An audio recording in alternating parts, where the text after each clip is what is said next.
The sun over the New Mexico territory did not shine so much as it hammered the earth, a relentless, white-hot blacksmith striking an anvil that never cooled. Here, in the southern stretch of the territory where the land crumbled away into the chaotic brokenness of the Mexican border. The geography was a testament to violence. It was a landscape of endless pale sand, hooked and thorny mesquite shrubs that clawed at passing trouser legs, and dry arroyos that scarred the earth like old knife wounds.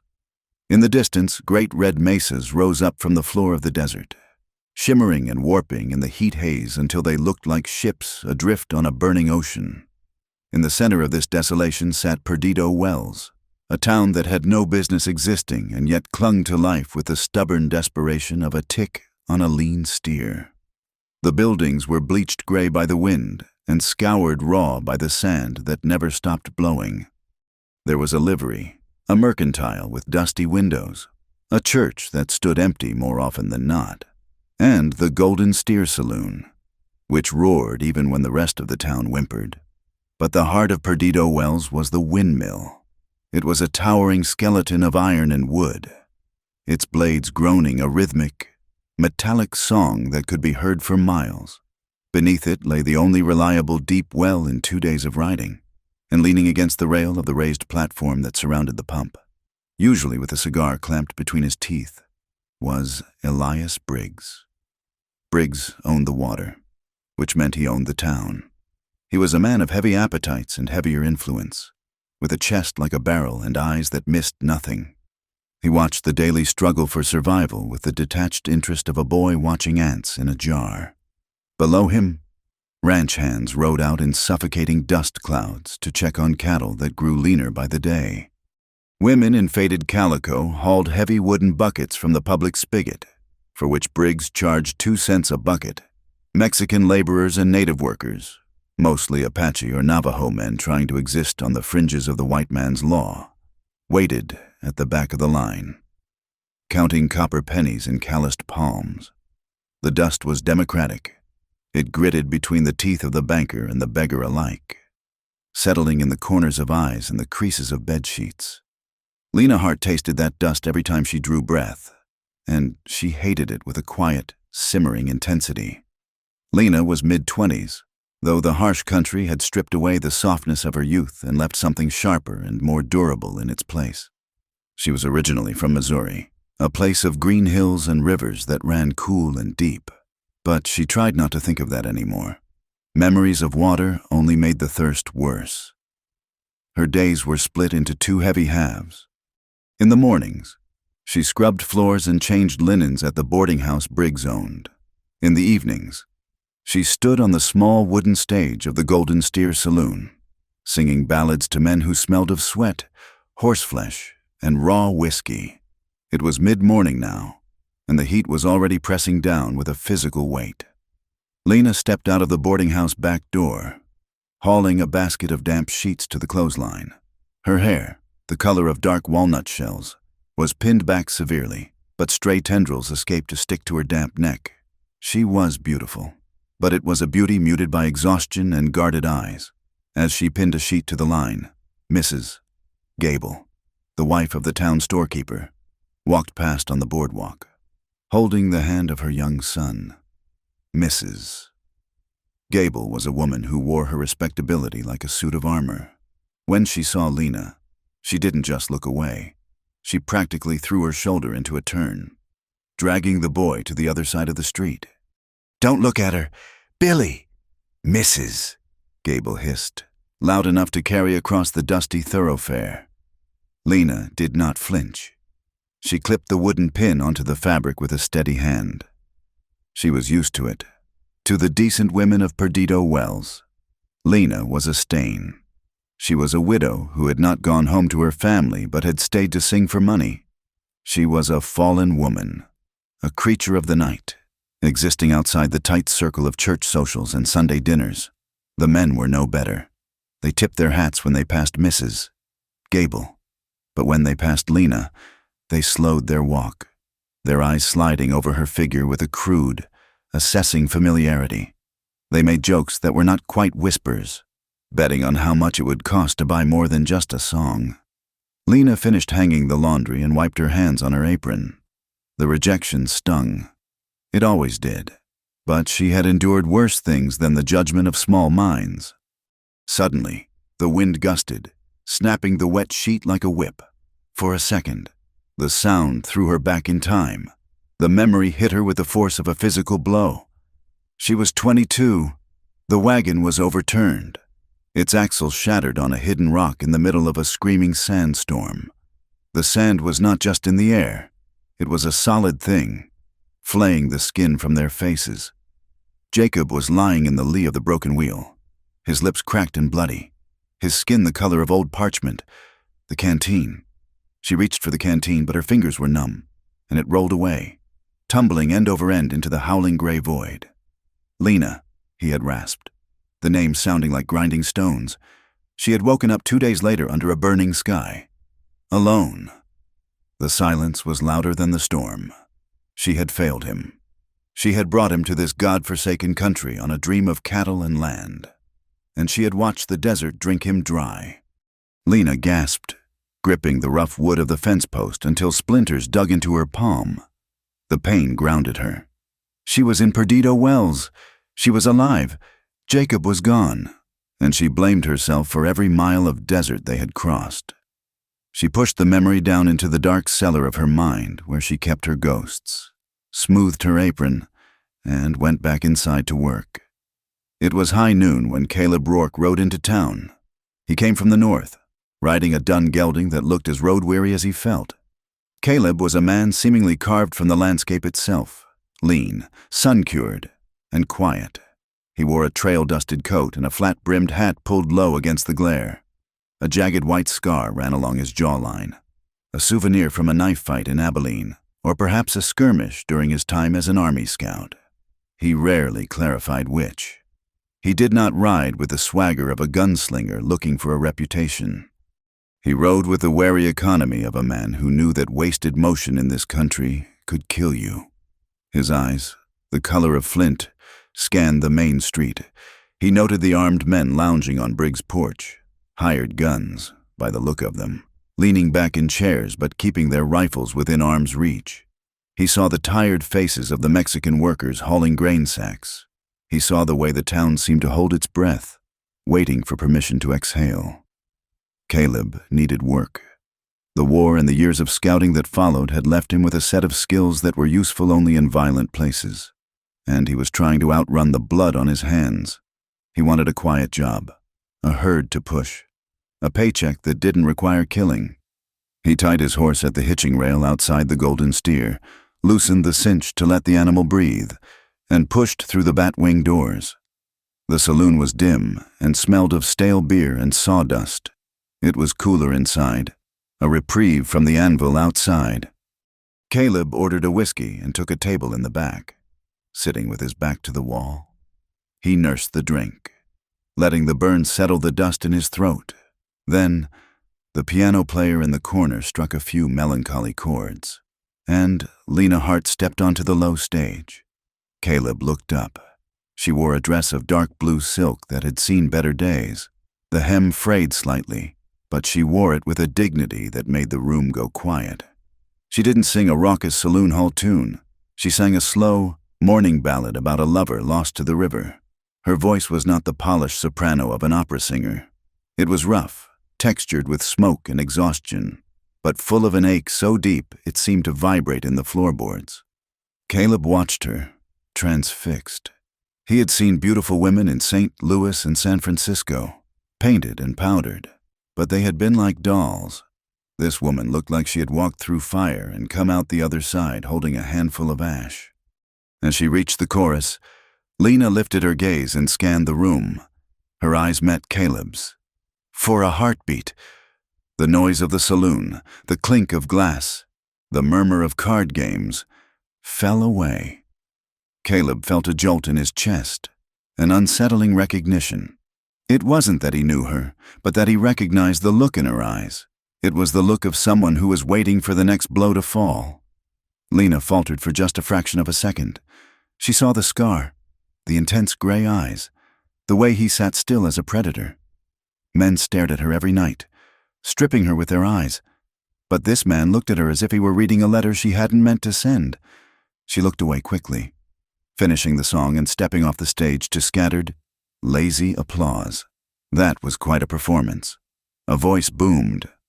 Caleb pulled his gaze from Lena to see a large man approaching his table. It was the man from the windmill platform, Elias Briggs. He wore a suit that cost more than Caleb had made in 10 years, and he smelled of expensive tobacco. "You Rourke?" Briggs asked. Not waiting for an invitation to sit, Caleb nodded. "That is right.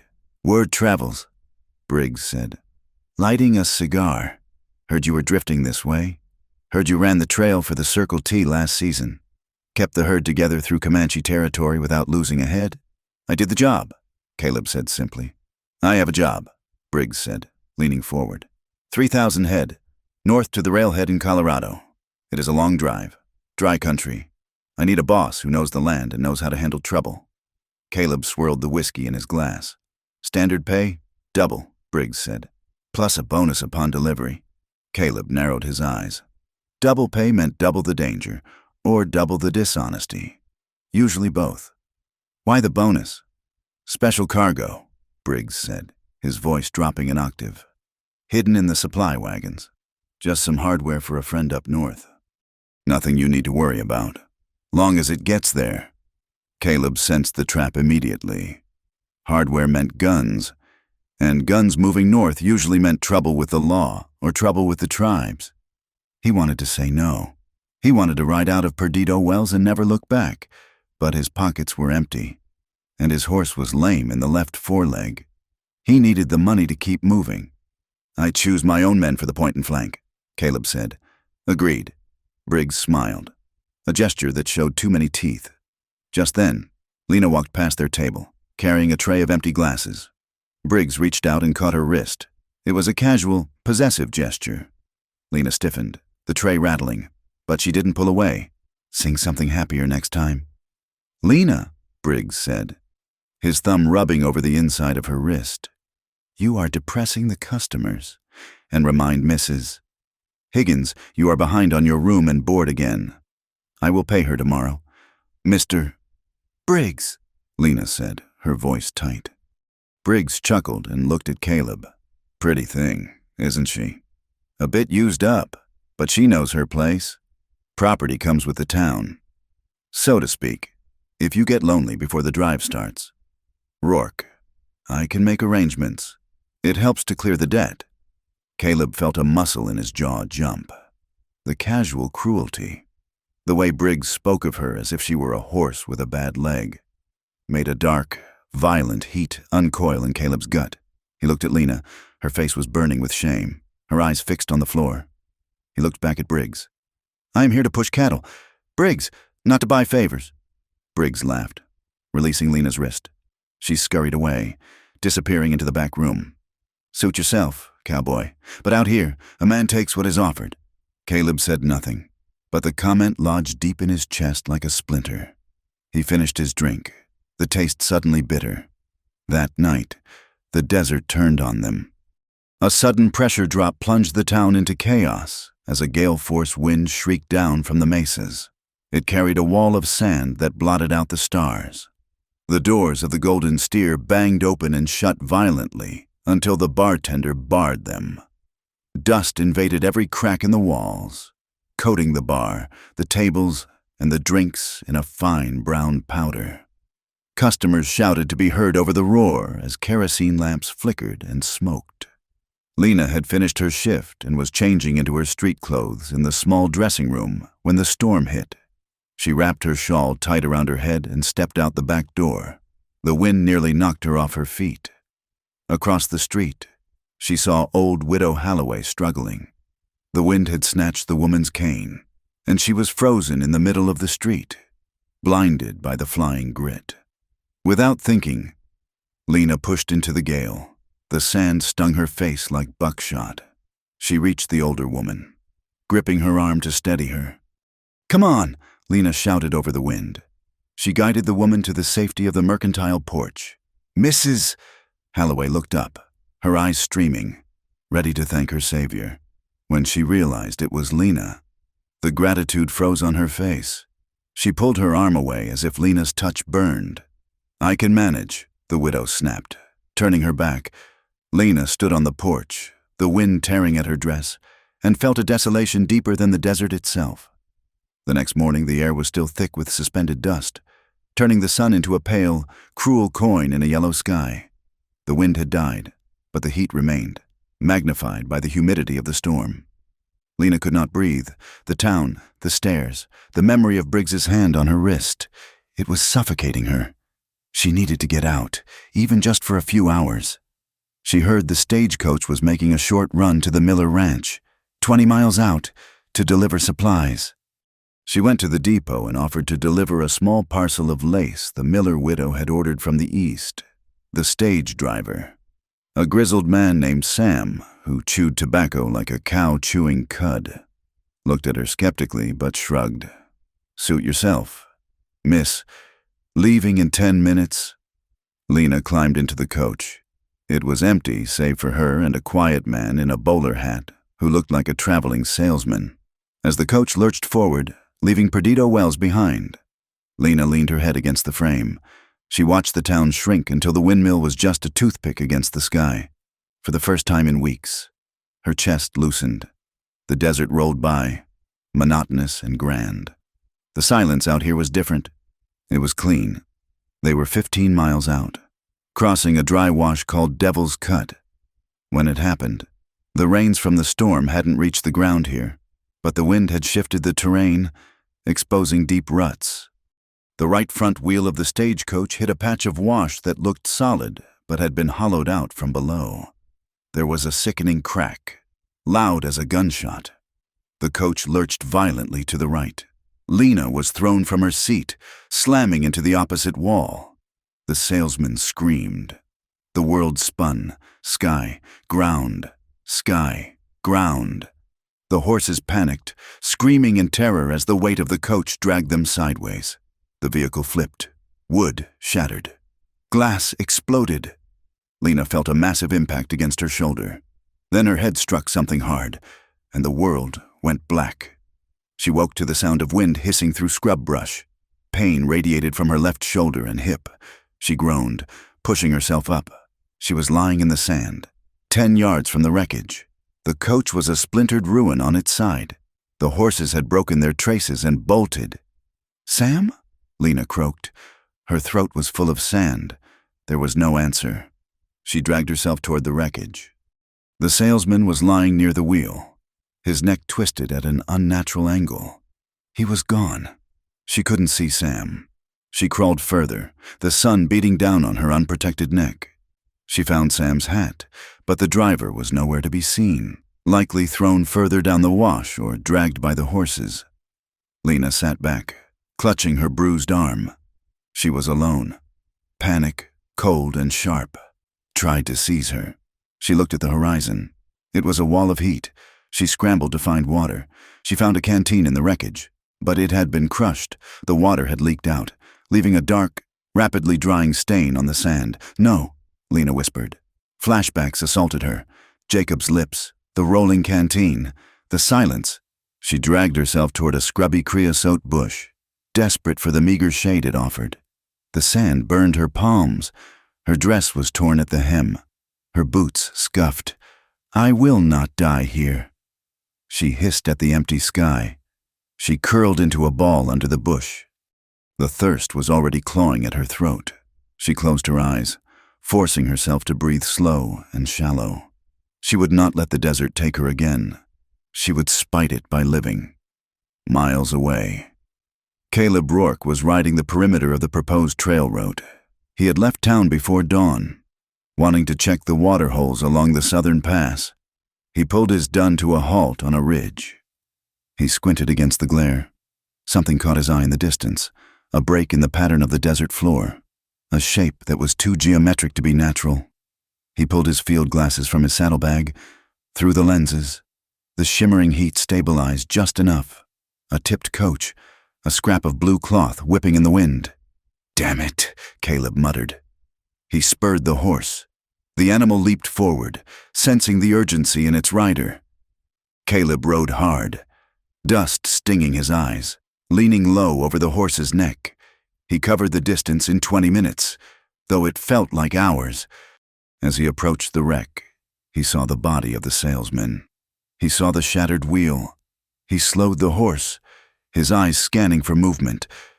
There, under the brush, a patch of blue silk.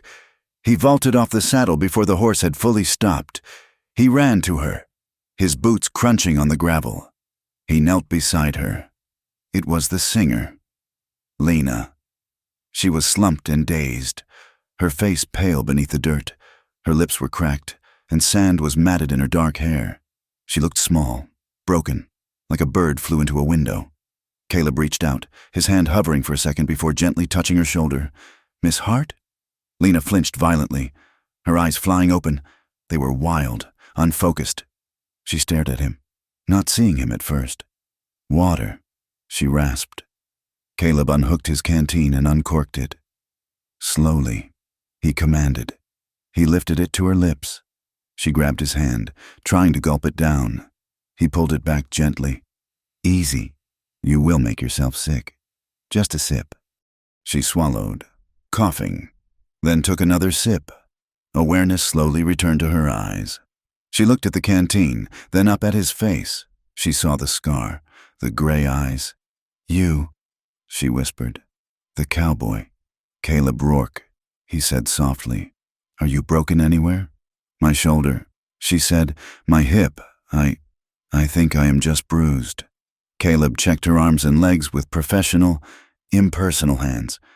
No broken bones that he could feel. She was lucky. Incredibly lucky. "The others?" she asked, her voice trembling. "Gone," Caleb said grimly. Lena closed her eyes, a tear cutting a track through the dust on her cheek. "The desert," she murmured. "It is always hungry." Caleb capped the canteen. "We need to move. The sun is only getting higher." He stood and offered her his hand. She looked at it, a large, calloused hand, scarred and stained with trail dust. She took it. He pulled her up, but her leg buckled. Caleb caught her, his arm going around her waist to support her. She was pressed against his chest. She could feel the heat radiating off him, the solid thud of his heart through his coat. It was a shock to her system, human warmth in a place that offered only cold indifference. She looked up at him. "I told myself," she started, her voice sounding strange to her own ears. "I told myself, if the desert wants me, it is going to have to try harder." Caleb looked down at her. A flicker of admiration crossed his face. He tightened his grip on her waist slightly. "It tried," he said. "It failed. Come on." He led her to his horse. He lifted her easily, as if she weighed nothing, placing her in the saddle. He swung up behind her. The saddle was not meant for two. Lena had to sit forward, pulled back against him. His arms came around her to hold the reins. Her back was pressed against his chest, her legs brushing his. Each movement of the horse sent a flare of pain through her bruised hip, but she bit her lip and made no sound. She found herself clinging to his forearm, her fingers digging into his coat. The fear of the crash was receding, replaced by a racing heart that had nothing to do with the accident. It was the intense, overwhelming awareness of him. His scent, leather, sage, and tobacco, filled her nose. Caleb spurred the horse into a walk. He tried to hold himself rigid, trying to keep a respectful distance, but the motion of the horse made it impossible. She was soft against him, fragile. He felt the tension in her body, the way she shivered despite the heat. They rode for an hour in silence. The sun began to dip lower, painting the sky in bruised purples and oranges. Caleb scanned the horizon. Perdido Wells was too far. His horse was carrying double weight in deep sand, and the animal was flagging. They wouldn't make it back before true dark, and navigating the arroyos at night without a moon was suicide. He pulled on the reins, steering the horse toward a rocky outcrop rising from the desert floor about a mile to the east. "We are stopping?" Lena asked, anxiety sharpening her voice. "Horse needs rest," Caleb said, his voice rumbling against her back. "We won't make the town tonight. I know a place up ahead, a shallow cave. It will keep the wind off us." Lena looked at the darkening desert. The idea of spending the night out here terrified her. But then she felt the steady arm of the man behind her, an anchor in the shifting world. "All right," she whispered. Caleb guided the horse toward the rocks. He was deciding to camp there with Lena to keep her alive through the night. But as the first star appeared, he knew the desert wasn't the only danger they were facing. The proximity was a spark, and they were both dry tinder. The horse huffed, climbing the rocky slope, carrying them towards shelter and the long, cold night ahead. The temperature in the high desert did not fall so much as it collapsed. One moment, the rocks were radiating the stored fury of the sun, and the next, a blue-black chill swept down from the mesas, biting through cotton shirts and dusting the skin with goose flesh. Caleb steered the tired dun horse toward the overhang of the rock shelf. It was a geological scar, a place where the earth had buckled and created a shallow, three-sided room open to the stars. He pulled on the reins, bringing the animal to a halt. "Easy now," he murmured. Not to the horse, but to the woman pressed against his back. He swung his leg over the saddle horn and dropped to the ground, his boots crunching on the gravel. He reached up, his hands spanning Lena's waist. She was trembling, a constant, fine vibration that had nothing to do with the cold and everything to do with shock. "Lean into me," Caleb said. "I have got you." Lena slid from the saddle, her legs giving way the moment her boots touched the earth. Caleb caught her weight against his chest, holding her upright. For a moment, they stood suspended in the growing dark, her forehead resting against the rough wool of his coat, his chin brushing the top of her dust-matted hair. He could smell the sage and the sweat, the metallic tang of fear that clung to her. His hands remained on her waist for a heartbeat longer than necessary, steadying her, before he stepped back, creating a careful distance. "Sit here, against the stone," he instructed, guiding her to the back of the alcove where the heat of the day still lingered in the rock face. He moved with the practiced efficiency of a man who had made his home in the wild. He stripped the saddle from the horse, laying the blanket and his bedroll out on the hard ground for her. He gathered dried mesquite branches and the skeletal remains of a dead cholla cactus, arranging them in a small pyramid. Within minutes, a fire crackled, casting long, dancing shadows against the canyon walls. The wind began to moan outside their shelter, a hollow, lonely sound that made the fire seem like the only living thing in the world.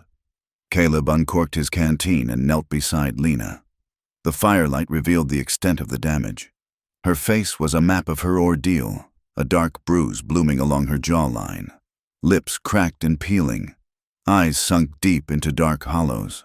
Her palms, resting on her knees, were raw and scraped from where she had dragged herself through the sand. "Here," Caleb said softly. "Slow." He held the canteen to her lips. She lunged for it, instinct overriding reason, her hands clutching at his wrists. "Easy," he scolded gently, pulling the vessel back. "You will sick it up if you flood your belly. Sip it, like whiskey." She obeyed, forcing herself to take a small, measured swallow. The water was warm and tasted of tin, but it was the sweetest thing she had ever known. She looked at him over the rim of the canteen, watching the way the firelight played across the sharp angles of his face and the jagged white scar on his jaw. Caleb capped the canteen and set it aside. He reached out, taking her wrist. His fingers were rough, the skin calloused from rope and rain, but his touch was surprisingly light. He pressed 2 fingers against the pulse point of her throat. "Heart is racing," he noted, his voice a low rumble. "It is the cold." Lena lied. She was acutely aware of his hand on her skin. It was an intimacy she had not prepared for. In the saloon, men grabbed. They pawed and pulled, their hands heavy with entitlement. But this clinical, careful touch felt more dangerous. It made her want to lean forward, to rest her cheek against his hand, to borrow his strength. She hated the impulse. She hated the hunger that woke up inside her, a starving thing she thought she had starved to death years ago. Caleb pulled his hand away as if he had been burned. He turned his attention to the fire, poking at the coals with a stick. The silence stretched between them, heavy and charged. The air in the shallow cave felt too thin, consumed by the fire and their proximity. He needed to fill the silence. He needed to build a wall of words to keep himself from reaching out to her again. "I grew up in a house full of noise," Caleb said suddenly. His eyes were fixed on the flames. "East Texas, 5 brothers. You had to shout to be heard or throw a punch to be respected." Lena pulled the blanket tighter around her shoulders, watching him. "You have family there still? Buried mostly?" Caleb said. He tossed a twig into the fire and watched it curl and blacken. "My brother Samuel and I. We rode out when the war started. Thought we were going to be heroes. Samuel was 18. He had a laugh you could hear 3 counties over." He paused, his jaw tightening. "We were scouting near the Pecos, 3 years back. Comanche raid. It happened fast. I was on the ridge. He was in the valley. I watched it happen through the scope of my rifle. I put down 3 of them. But it was not enough." "I am sorry," Lena whispered. Caleb shrugged. A stiff, painful motion. "The killing came easy after that. Too easy. You learn where to aim, how to breathe. You stop seeing men and start seeing targets. I looked at my hands one day and realized they were stained. No amount of sand scrubs that off. Hands like mine, they are not meant for holding anything gentle. They are meant for breaking things." He looked at her then, his gaze intense and self-loathing. Lena shifted, wincing as her bruised ribs protested. She looked at her own hands, small and battered against the dark wool of the blanket. "I convinced Jacob to go west," she said, her voice thin. "He wanted to stay in Missouri, open a feed store. I told him we could be rich. I told him the sun was gold out here." She let out a dry, bitter laugh. "He was a good man, gentle, the kind of man who stopped to move a turtle off the road. When the wagon broke, he gave me the last of the water. He didn't even tell me. He just pretended to drink and passed it back. I watched him fade. Caleb, I watched him turn into a husk, and I just sat there and begged the sky to rain. It didn't listen." She looked up, meeting his eyes. "I have felt dry inside ever since, like I am filled with dust. I sing in that saloon, and men look at me, and they see a body. They see a mouth, a waist, a skirt to lift. They want a drink from me, but they never ask if I am thirsty. I am just a well to them, a dry well." The confession hung in the air, raw and trembling. The distance between them, physically only a few feet, felt insurmountable and yet non-existent. Without thinking, Lena reached out. Her hand found his in the space between them. Caleb stiffened. He looked at her hand covering his, her skin pale against his weather-beaten knuckles. He could feel the heat of her palm, the desperate human need for connection. He squeezed her hand back, an instinctive, crushing grip. For a second, he leaned toward her. The firelight caught the gold in her eyes, the vulnerability that terrified him more than any Apache arrow. Then he pulled away. He yanked his hand back and stood up, pacing to the edge of the firelight. "Don't," he rasped. "Caleb, if I start," he said, his back to her, looking out at the black void of the desert, "I do not know if I can stop. I am not the man you want to save you. Lena, I am just the man who happened to be riding by." Lena's breath caught. The rejection stung, sharp and familiar.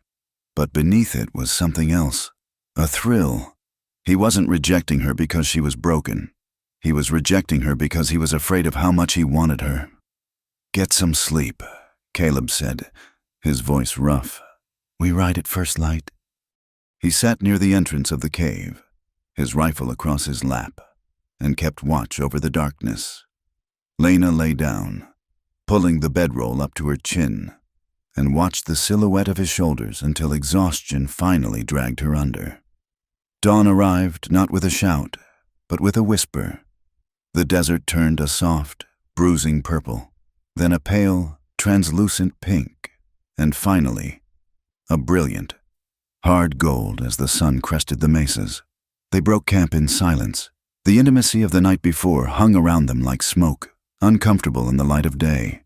They avoided each other's eyes as Caleb kicked dirt over the fire. He led the horse to the rock shelf. "Up you go," he said. He placed his hands on her waist to lift her. She winced, sucking in a breath through her teeth.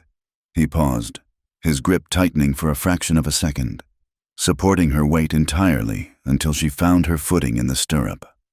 "I have got you," he said again, the words a quiet echo of the night before. They rode back toward Perdido Wells. The world felt bigger now. The mesas seemed taller, the sky wider. The town, when it finally appeared on the horizon as a smudge of gray wood and turning iron, felt small, petty. As they rode down the main street, the town of Perdido Wells stopped. A silence rippled outward from their passing. The blacksmith lowered his hammer. The clerk sweeping the boardwalk leaned on his broom. They stared at the spectacle. The fallen woman, disheveled and dusty, her dress torn, riding behind the scarred drifter, her arms wrapped around his waist. Whispers fluttered like dry leaves. "Look at her," a woman hissed from the doorway of the mercantile. "Shameless. Been out all night," another voice murmured. "You know what that means." Caleb felt the judgment burning his back. He kept his eyes forward, his face a mask of stone, but his hand drifted down to rest on the butt of his revolver. He could feel Lena shrinking against his back, trying to make herself invisible. They reached the livery stable. Caleb swung down and helped Lena dismount. She stood unsteadily, brushing the dust from her skirts, trying to pin up her tangled hair.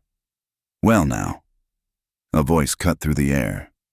Elias Briggs stepped out of the shadows of the livery barn.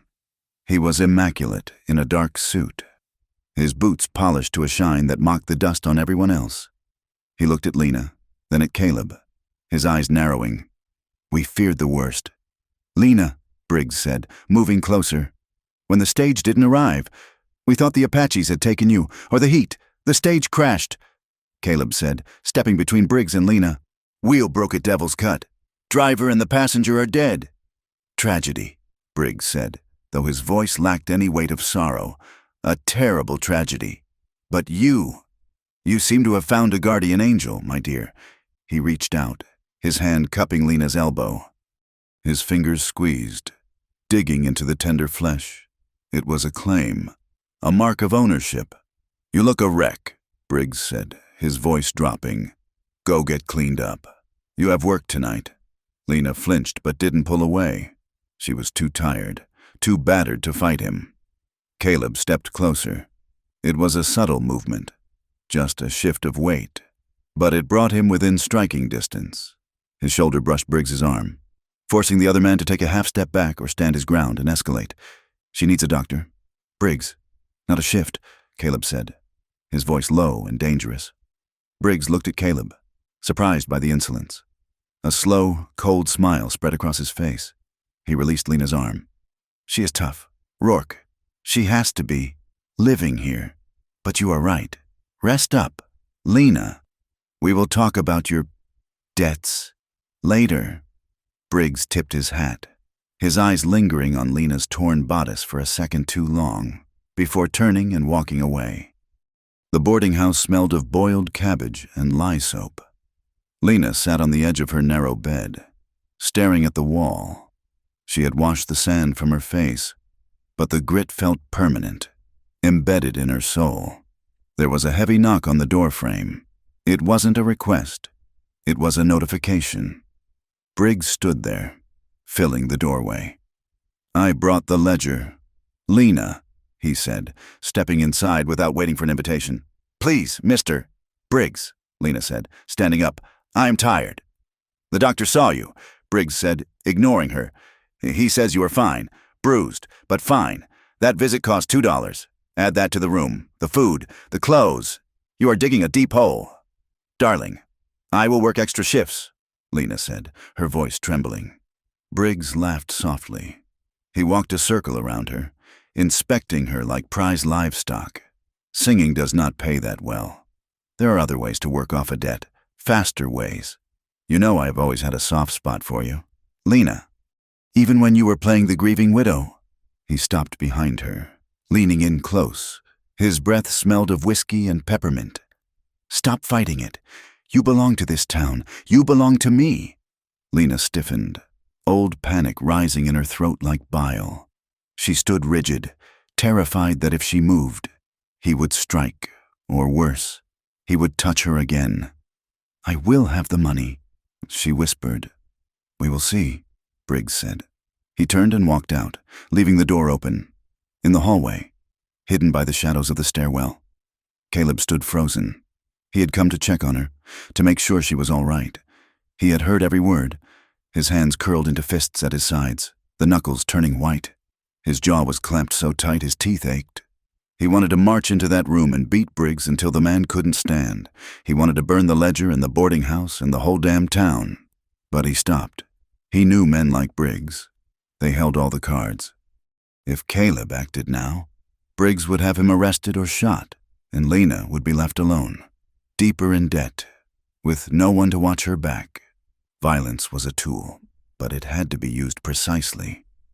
Caleb turned and walked back down the stairs, his boots silent on the wood, a cold fury settling in his gut. That evening, the sun painted the sky in streaks of violent orange and bruised purple. The air was cooling, but the heat radiating from the ground kept the world warm.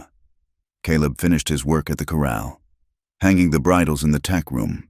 He wiped the sweat from his neck with a rag and walked around the back of the saloon. He found her there. Lena was taking down sheets from the clothesline, the white fabric glowing in the twilight. She moved slowly, favoring her left side. Caleb cleared his throat. Lena jumped, dropping a clothespin. When she saw it was him, her shoulders relaxed. "You are lurking, Cowboy," she said, trying for a smile but failing. "Just walking," he said. He moved closer, picking up the clothespin from the dirt and handing it to her. "I wanted to say—" Caleb started, looking at his boots, then at the horizon, then finally at her. "I'm sorry about this morning. The way they looked at you, it wasn't right. You deserve better than their mouths." Lena let out a short, sharp breath. "I am used to it. Caleb, they need someone to look down on. It makes them feel taller."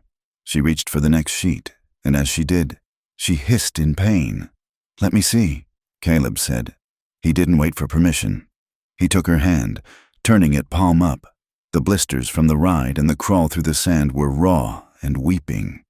He reached into his pocket and pulled out a strip of clean white cotton he had torn from a shirt earlier. "This will sting," he warned. He wrapped the cloth around her hand, his movements gentle and precise. He tied the knot with his teeth and fingers, efficient and careful. "You are not made to be worn down like this, Lena," he said softly. His head bent over her hand. "You are not leather. You are silk. They are using you to scrub the floor." Lena looked at the top of his head, at the dust in his dark hair. Her chest ached with a sudden, overwhelming pressure. It was the kindness. It was sharper than the cruelty. "The desert is kinder than this town," she whispered. "At least the desert kills you quick. It doesn't bleed you dry for years." Caleb looked up. Their faces were inches apart. The twilight had deepened, blurring the edges of the world, leaving only the two of them in sharp focus. He still held her hand. His thumb brushed the inside of her wrist, a slow, lingering caress that sent a shiver racing up her arm. "Lena," he breathed. She didn't pull away. She leaned in, just an inch. Her eyes searched his, asking a question she didn't have words for. The air between them hummed. They hovered on the precipice, the edge of a kiss that could change everything. Caleb swallowed hard. He began to lean forward. Slam! The back door of the saloon burst open. A wave of raucous laughter and tinny piano music spilled out into the quiet yard. Two men stumbled out, arguing loudly about a poker hand. The spell shattered. Caleb dropped her hand and stepped back, turning toward the fence. Lena grabbed the laundry basket, pulling it against her chest like a shield. "Good night, Caleb," she whispered, and fled toward the back door of the boarding house. Caleb stood alone by the fence, listening to the laughter, his heart hammering against his ribs like a trapped bird. The next morning, the tension in Perdido Wells was palpable. The heat had returned with a vengeance. Briggs found Caleb at the livery stable, checking the hooves of the trail horses. Rourke, Briggs barked. Caleb didn't look up immediately. He finished picking a stone from the hoof of a sorrel mare, dropped the leg, and wiped his hands. "Mr. Briggs, I saw you talking to the girl last night," Briggs said, his eyes hard. "I thought I gave you a friendly warning. I was just helping her with a bandage," Caleb said evenly. "Do not waste your time." Briggs sneered. "A woman like Lena Hart. She is good for one thing, and once you have had that, you will realize she is just like the rest of the dust in this town, cheap and plentiful." Caleb stared at Briggs. The urge to strike the man was a physical itch in his knuckles. "She is a human being, Briggs, not a heifer to be traded." Briggs laughed, a dry, dismissive sound. "You have got a soft heart. Rourke, that will get you killed out here. Now, forget the girl. We have business." Briggs motioned for Caleb to follow him into the tack room. He closed the door, cutting off the light. "The drive starts in 2 days," Briggs said, his voice dropping to a murmur. "But the cattle are just the cover. I figured," Caleb said. "I have got 3 wagons loaded with Winchester repeaters. New model. They are going to a buyer south of the border, a general who is trying to carve out his own piece of Mexico. That is illegal," Caleb said. "And it is treason if the army finds out. The army is busy chasing Apaches." Briggs said, "And the border, well, the border is just a line on a map. The pay is $500. Rourke, each," Caleb did the math. $500 was enough to buy a small ranch, enough to disappear. "The route?" Caleb asked. "Through the Devil's Spine." Briggs said, "No patrols there, just rock and snakes. You get the herd to the rendezvous. You hand over the wagons, and you come back rich. Just make sure no one asks questions, especially not your men." Caleb nodded slowly. "I will handle the men." "Good. And Rourke, if you cross me, well, the desert is a big place, easy to get lost." That night, the air was suffocating. Lena was cleaning the hallway outside Briggs's office in the boarding house. She moved quietly, a habit learned from years of trying to be invisible. The door to the office was ajar. She heard Briggs's voice, thick with brandy, and the lower rumble of his foreman, a man named Royce, who had eyes like a coyote. "He is a sharp one." "That Rourke," Briggs was saying, "he asks too many questions." Royce grunted. "I don't like him." "You don't have to like him. Royce, you just have to use him. Let him lead the herd through the spine. He knows the water holes. Once the exchange is made with the Mexicans, well, we won't need a trail boss anymore." Lena froze, her rag hovering over the dusty wainscoting. "We leave him there?" Royce asked. "Better," Briggs chuckled. "If the army gets sniffy about the guns, we pin it on him. Who is he? A drifter? A man with a violent past? We say he stole the shipment. We say he ran off with the cattle. The law will hunt him down, and we will be sitting here counting the gold." Lena pressed a hand to her mouth to stifle a gasp. The cold knot of fear in her gut twisted violently.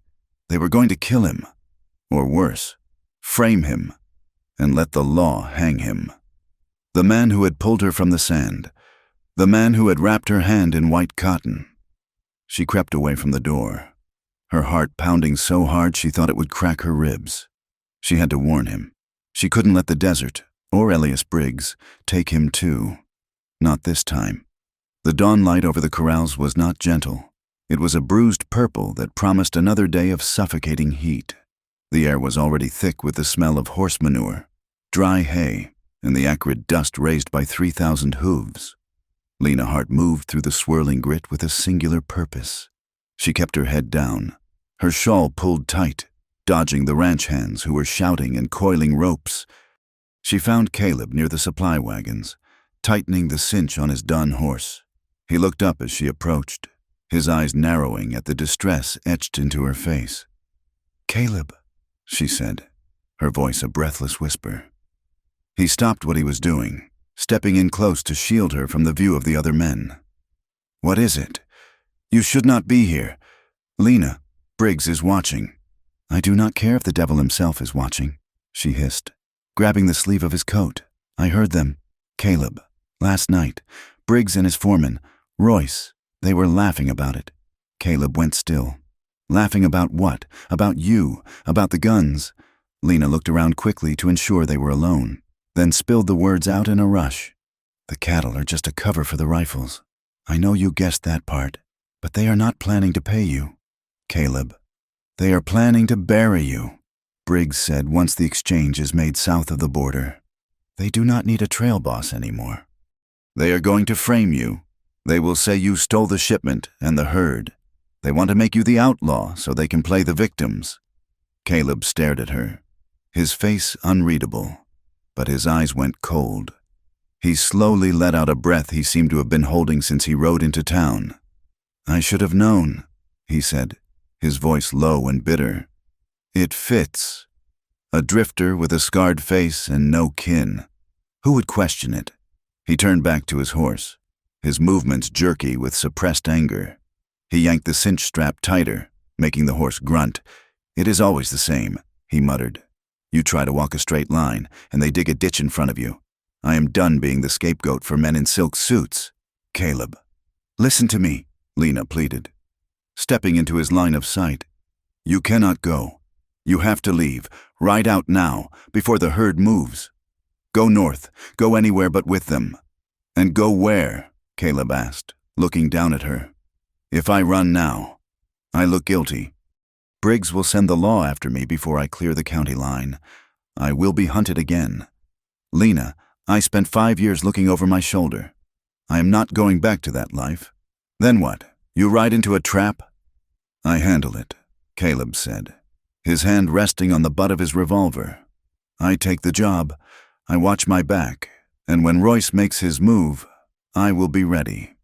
It is suicide, Lena said, her voice cracking. There are 12 of them, and one of you? She gripped his lapels, desperation making her bold. Please, Caleb, I cannot watch another man ride out into that desert and not come back. Caleb looked at her hands on his chest, then at her face.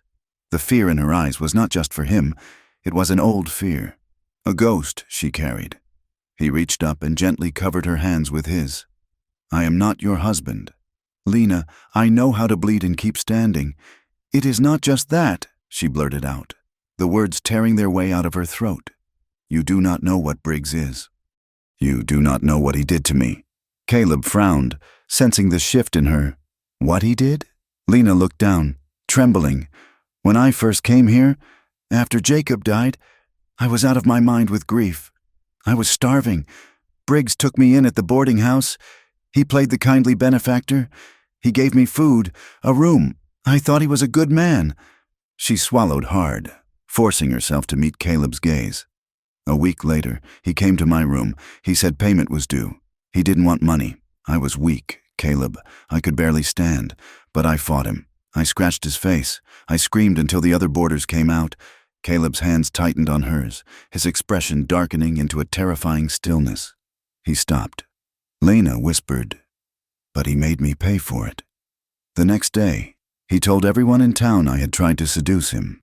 He told the men in the saloon I was loose, that I was easy. He ruined my name so that no respectable door would ever open for me again. He made sure the only place I could work was the saloon, and the only bed I could sleep in was his boarding house, adding to a debt I can never pay. She took a shuddering breath. He broke me. Caleb, he didn't have to use his fists. He used this town. Caleb released her hands and stepped back. His face was pale beneath the tan, his lips drawn back in a snarl. His hand dropped to his gun belt, fingers curling around the walnut grip of his coat. I am going to kill him, he said. The words were flat, devoid of emotion. A simple statement of fact. He turned toward the main street, toward the office where Briggs sat like a spider in his web. No, Lena cried out. She threw herself in front of him, planting her hands against his chest. Caleb, no, you cannot. Move. Lena, he will have you shot before you reach the steps, Lena begged, pushing against him with all her strength. His men are everywhere. You kill him, and they will hang you from the windmill within the hour. And nothing changes. The town will still believe his lies. They will just say a madman killed a pillar of the community. Caleb stopped, his chest heaving against her hands. The rage in him was a physical heat, radiating off him in waves. He looked at the town, then at Lena. He saw the terror in her eyes, not of Briggs, but for him. "He is a monster," Caleb grated out.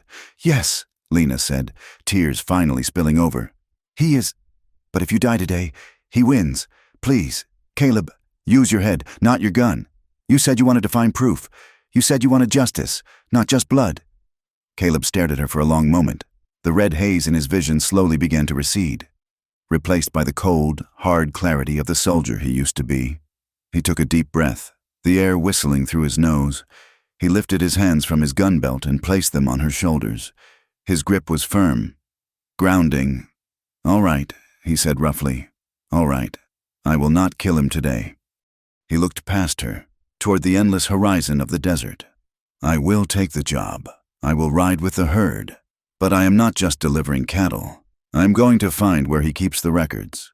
I am going to find the proof that links those guns to him. And when I come back, I am going to bring the whole world down on his head." "You promise?" Lena whispered. "I cannot promise I will come back." "Lena," Caleb said, his voice dropping to a tender rumble, "the trail is hard, but I promise I will not go down easy, and I promise I will not let him win." Lena looked at him, seeing the scars on his face and the resolve in his eyes. He was the most dangerous man she had ever met, and the only safe harbor she had ever known. "Trust me," he said. She nodded, unable to speak. Then, abandoning all propriety, she stepped forward and wrapped her arms around his waist, burying her face in his coat. She held him tightly, desperate to imprint the feel of him against her memory. Caleb hesitated for a fraction of a second. Then his arms came around her. He held her hard, his chin resting on the top of her head. For a moment, amidst the dust and the noise of the cattle, they were the only two people on earth. Then he pulled away. He had to. If he stayed a moment longer, he would never leave. He swung into the saddle, the leather creaking. He looked down at her one last time, touched the brim of his hat, and turned the horse toward the herd. "Move them out," he roared, his voice carrying over the bawling of the cattle. Lena stood by the corral fence, her hands gripping the rough wood. She watched as the massive herd began to move, a living river of brown and white. The dust rose in a choking cloud, turning the sun into a hazy orange disk. She watched the figure of the trail boss at the front of the line until he was nothing more than a speck in the distance, swallowed by the land. The trail was a crucible. For 10 days, the herd moved north and west, cutting through a landscape that seemed determined to kill them. The heat was a physical weight, pressing down on the men and the animals until the air shimmered and danced. Caleb rode point, his eyes scanning the horizon for water, for Apaches, for trouble. He slept in 4-hour shifts. He ate dust and dried beef. He felt the eyes of Royce and the other men on his back, heavy with secrets. The desert showed no mercy. The afternoons were blistering ovens that cooked the moisture right out of a man's skin. The nights were frigid, the temperature plummeting as soon as the sun vanished, forcing the men to huddle in thin wool blankets, shivering against the hard ground. On the 5th day, they reached Sweetwater Springs, a watering hole Caleb had relied on for years. It was bone dry. The mud at the bottom was cracked and baked into a mosaic of tiles. The cattle smelled the lack of water and began to low, a mournful, panicked sound. "We push on to the Bravo tank," Caleb ordered, his voice rasping. "It is another 20 miles. 20 miles in this heat will kill the weak ones," Royce argued, sitting casually on his horse. "Then they die," Caleb said flatly. "But if we stop, they all die. Get them moving. They lost 3 steers that afternoon. One collapsed near a patch of prickly pear, its ribs heaving, tongue lolling out in the dust. It tried to rise, its legs thrashing weakly, but it didn't have the strength." Caleb rode back to it. He looked at the animals suffering. He drew his revolver. He didn't look away as he pulled the trigger. The crack of the gunshot echoed off the canyon walls, a sharp punctuation mark to the day's misery. That night, while the men slept and the cattle settled into an uneasy rest, Caleb moved silently through the camp. The supply wagons were parked in a tight circle. The driver, a man loyal to Briggs, was snoring under the axle. Caleb slipped inside the canvas covering of the lead wagon. It was stacked high with sacks of grain and coffee, but underneath the sacks, bolted to the floorboards, were long, heavy wooden crates. Caleb pulled out his knife and carefully pried the lid of one crate open. The moonlight filtered through the canvas, gleaming on the blue-black steel of new Winchester repeating rifles. They were packed in grease and straw, dozens of them. Caleb stared at the weapons. A cold dread settled in his stomach, heavier than the beef he'd eaten for dinner. He knew what these were. He had seen what a dozen men with repeaters could do to a village armed only with bows and old muskets. He remembered the smoke, the screams of women, the bodies of children scattered like broken dolls. These weren't just guns. They were death warrants for people who had no idea they were coming. He lowered the lid and pressed it back into place. He couldn't just deliver them. He couldn't walk away with his $500 and let the blood soak into the ground south of the border. He slipped back out into the night, his mind racing. He needed a plan, but he was running out of time. Back in Perdido Wells, the atmosphere was poisonous. Without Caleb's presence, the town seemed to shrink back into its old, cruel habits. Lena felt the change immediately. The protective bubble he had briefly created around her had popped. Briggs was not idle. He cornered her 2 days after the herd left. Lena was carrying a bucket of water down the back hallway of the boarding house. Briggs stepped out of his office, blocking her path. "You have been quiet." "Lena," he said, his voice smooth and dangerous. "I am doing my work." "Mr.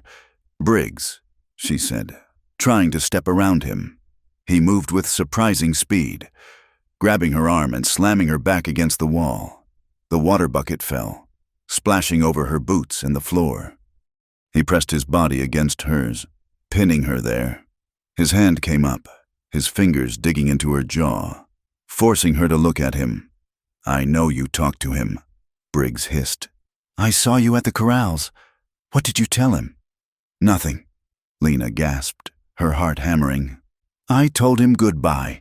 Don't lie to me, you little whore," Briggs snarled. His thumb pressed into the soft hollow of her throat. "Did you tell him about the business? Did you put ideas in his head? He is just a cowboy." Lena choked out. "He just wants his pay." "He better," Briggs said, leaning in until his nose brushed hers. "Because if he tries anything, if he thinks he can outsmart me, he will end up as buzzard meat. And you will wish you had died in that coach wreck." Panic flared in Lena, hot and white. She brought her hands up and shoved him hard. "Get off me," she screamed. The force of her push caught him off guard. He stumbled back a step. Lena didn't wait. She turned and ran, her wet boots slipping on the floorboards, bolting out the back door and into the alley. Briggs straightened his jacket, watching her go. He laughed, a low, ugly sound. "Run all you want. Lena," he called out. "The desert ends eventually." That night, the sky over the southern edge of town turned a terrifying orange. Fire! It started in the shanty town where the Mexican families and the few Apache workers lived. The structures were made of scrap wood and canvas, dry as tinder. The flames leaped into the night, fed by the desert wind. Lena was in the saloon when the shout went up. She ran outside. The poor quarter was an inferno. Sparks were flying like angry hornets, while the men of the town stood on the boardwalks, watching the spectacle with indifferent eyes. Lena ran toward the flames. She joined a line of women passing buckets from the horse trough. The smoke was thick and acrid, burning her eyes and filling her lungs. "Help!" someone screamed. Lena saw a young Mexican woman trying to drag a heavy trunk out of a burning shack. A child was crying inside. Lena dropped her bucket and dove into the smoke. She grabbed the child, a little boy with wide, terrified eyes, and pulled him out just as the roof collapsed in a shower of sparks. She handed the boy to his mother, coughing violently, her face streaked with soot. By morning, 6 shacks were ash. The families sat in the dirt, surrounded by the few meager possessions they had saved. Elias Briggs stood on the porch of the Golden Steer, addressing the crowd that had gathered. "It is a shame," Briggs boomed, his voice full of false gravity. "But what can you expect? These people, they are careless, cooking fires left unattended, drunken brawls knocking over lamps. That is a lie." The crowd turned. Lena stood there, smelling of smoke, her dress scorched. "It wasn't carelessness," she said, her voice shaking with rage. "I saw where it started. It started behind the Garcia shack." There was no cooking fire there. It smelled of kerosene. A murmur went through the crowd. Briggs's eyes narrowed. "Miss Hart is overwrought," he said smoothly. "The smoke has confused her. We all know how emotional she gets. Maybe it is time they moved on," a voice shouted from the back. "One of Briggs's hired guns. They are a danger to the town. Driving out the Mexicans and the savages would make us all safer." "Yeah," another voice agreed. Lena looked around at the faces of the townsfolk. She saw fear, yes, but she also saw a hardening prejudice, a willingness to blame the helpless rather than face the truth. "You are monsters," she said, her voice cutting through the murmurs. "They lost everything, and you want to kick them while they are down? You had best watch your tongue." "Lena," a churchwoman snapped, "you have already taken their side. Maybe you should go with them." Lena stood alone in the street, isolated by her courage. She realized then that the fire wasn't just an accident or an act of cruelty. It was a distraction. It was a way to tighten the screws, to make everyone afraid, to make sure Briggs remained the only power that mattered. The trail led them into the Devil's Spine. It was a jagged, twisting canyon of red rock, where the walls rose 500 feet on either side, blocking out the sun for most of the day. The path was narrow, the footing treacherous. Caleb felt the hair on the back of his neck stand up. It was the perfect place for an ambush. He reined in his horse, signaling for the herd to slow. Royce rode up beside him. "Why are we stopping? Something feels wrong," Caleb said, his eyes scanning the rim of the canyon. "You're jumping at shadows." "Rourke," Royce said, a sneer curling his lip. Suddenly, Royce whistled sharp and loud. From behind the boulders ahead, 4 riders emerged. They weren't strangers. They were men from the drag position of their own drive. They had circled around. Caleb went for his gun, but he was too slow. Royce already had his revolver drawn and leveled at Caleb's chest. "Easy." "Rourke," Royce said, "unless you want a hole in your shirt?" Caleb froze, his hand hovering over his Colt. He looked around. He was surrounded. "Get down," Royce commanded. Caleb slowly dismounted, keeping his hands visible. He stepped away from his horse. "What is this, Royce?" Caleb asked, his voice calm despite the adrenaline flooding his veins. "Change of plans," Royce said, swinging down from his saddle. "The boss says your contract is terminated." With a nod from Royce, the men moved in. It wasn't a fight. It was an execution. One man swung a rifle butt, catching Caleb in the kidneys. He buckled, gasping. Another kicked his legs out from under him. Caleb hit the sand hard. He tried to scramble up, driving his fist into the jaw of the nearest man, feeling bone crack, but there were too many of them. A boot slammed into his ribs, then another into his face. Light exploded behind his eyes. He tasted copper and dust. "Hold him up," Royce ordered. 2 men grabbed Caleb's arms, hauling him up. He hung there, half conscious, blood streaming from a cut above his eye. "You are a thief, Rourke," Royce said, smiling. "You tried to steal the guns. You tried to steal the herd, but we stopped you. You, lying." "Snake," Caleb spat, blood spraying onto Royce's shirt. Royce wiped it off calmly. Then he drew back his fist and drove it into Caleb's stomach. Caleb retched, his knees giving way. "Drop him," Royce said. "They let him fall." Caleb lay face down in the dirt, breathing in shallow. Ragged gasps. "Take his horse. Take his gun. Leave him for the coyotes." He heard the creak of leather, the jingle of spurs. He heard Royce laugh. "Let's move. We have a delivery to make." The sound of hooves faded. The dust settled. Silence returned to the canyon. Caleb woke to the sound of buzzing. Flies were crawling on his face. Drawn to the blood, he tried to swat them away, but his arm felt like it was made of lead. He groaned and rolled onto his back. The sky was a fading orange blade slicing across the jagged horizon. Dusk. Pain was a living thing. His ribs screamed with every breath. His head throbbed with a dull, sickening rhythm. He dragged himself to a sitting position. The world spun. He vomited bile into the sand. He looked around. He was alone. No horse, no water, no gun. He checked his pockets. They had taken his knife. He was 20 miles from the nearest water, in the middle of the devil's spine, wounded and unarmed. They didn't just beat me, he thought, his mind sluggish. They killed me. They just didn't finish the job. He dragged himself toward the shade of a small boulder. He leaned his head back against the rock. They would return to town. They would tell the story. Caleb Rourke, the thief, the traitor, Lena. The thought of her hit him harder than the rifle butt. She would hear the lie. She would think he had taken the money and run. She would think he had abandoned her, just like everyone else. "No," he rasped, his voice a broken croak.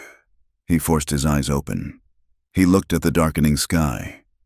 "I am not dead yet." Briggs. The news hit Perdido Wells 2 days later.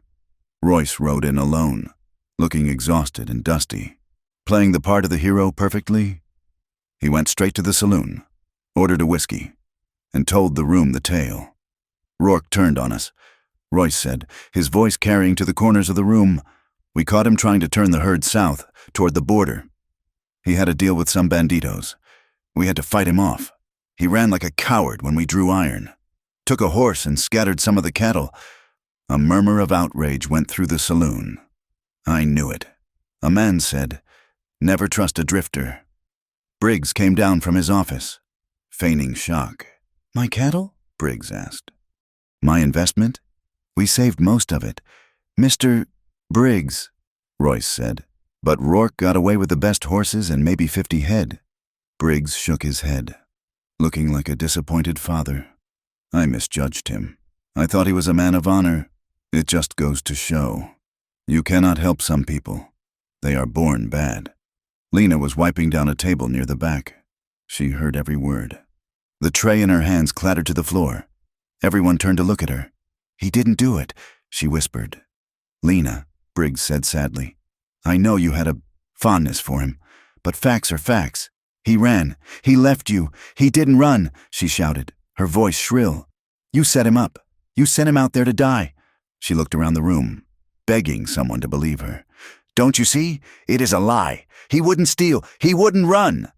The townsfolk looked at her with pity and disdain. To them, she was just the hysterical saloon singer, defending her lover. "He is gone. Lena, Mrs.," Gable said from the doorway. "He made a fool of you. Accept it." Lena backed away, shaking her head. "No, no." She turned and ran out of the saloon, ignoring Briggs' calls. She ran to the edge of town, where the buildings gave way to the scrub brush. She stood there, staring out into the vast, empty darkness of the desert. Her heart felt like it had been ripped open. Part of her, the part that had been hurt so many times, wanted to believe it. It was easier to believe he was a thief than to believe he was dead. If he was a thief, he was alive somewhere. But she remembered his eyes at the corral. She remembered his hands on her shoulders. "Trust me, he didn't leave me," she whispered to the wind. She sank to her knees in the dust, clutching her skirt. "He is hurt. He is out there. And he is hurt." She looked at the faint glow of the stars over the mesas. "I will not let you take him," she hissed at the desert. "You took Jacob. You took my life. You are not taking him." She sat there as the moon rose, a small, defiant figure against the night, refusing to accept the ending they had written for her. She would wait, and if he didn't come, she would go find him. The silence of Perdido Wells was heavier than the heat. It was a suffocating blanket that settled over the town the moment the sun climbed past the windmill. To Lena Hart, sitting on the edge of her narrow bed in the boarding house, the silence sounded like an accusation. She could hear the blood rushing in her ears, a rhythmic thumping that matched the beat of the distant windmill pump. Every time she closed her eyes, She saw Caleb's face as he had looked at the corrals, grim, determined, asking her to trust him. And then she heard the voices in the saloon, the easy lies spilling from Royce's mouth, the way the town had nodded and accepted that the drifter was a thief. They were wrong. She knew it in her marrow. Caleb Rourke had not run. He was out there, somewhere in the jagged expanse of the Devil's Spine. And he was alone. Lena stood up, the motion sudden and sharp. She smoothed the front of her faded blue dress. She could not stay here. If she stayed, she would suffocate.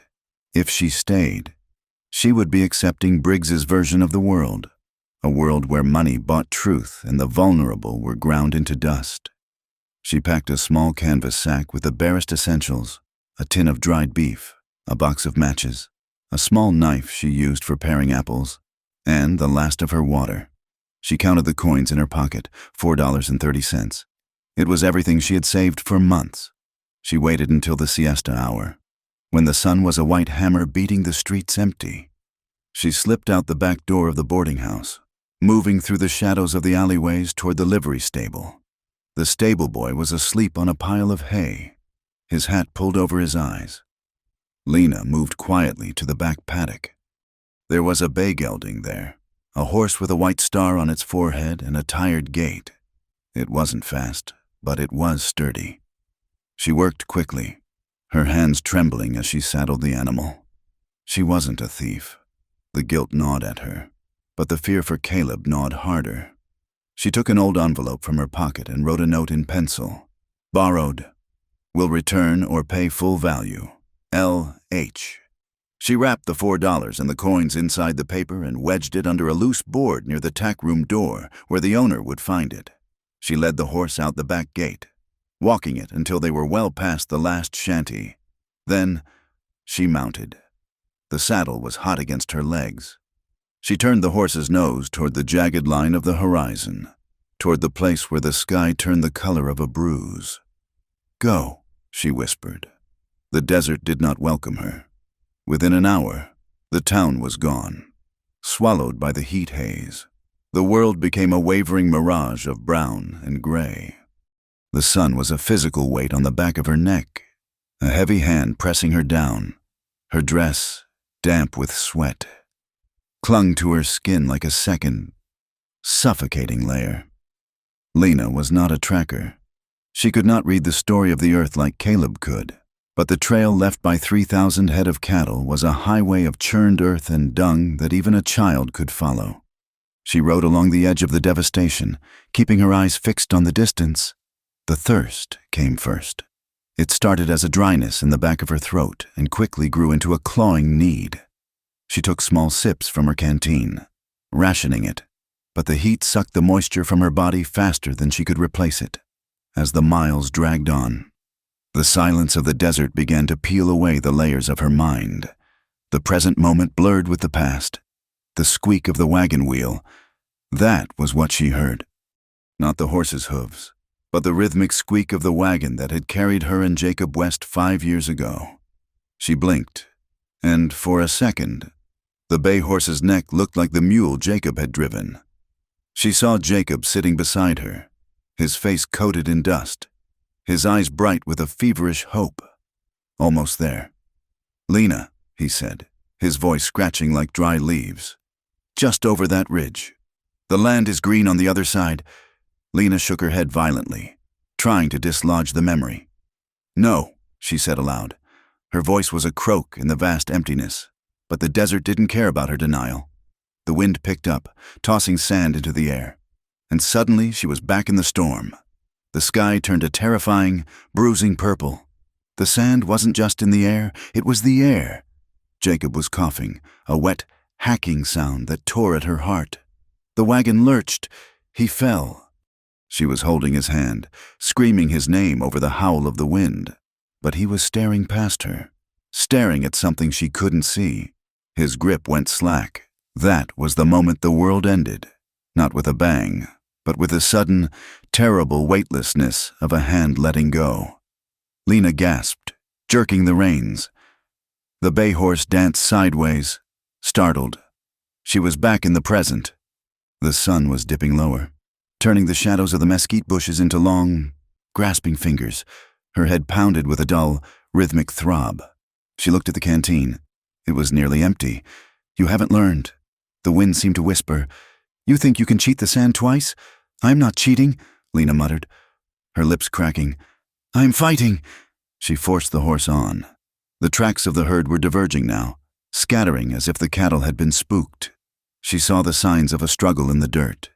Deep furrows, a discarded hat that had been trampled into the earth.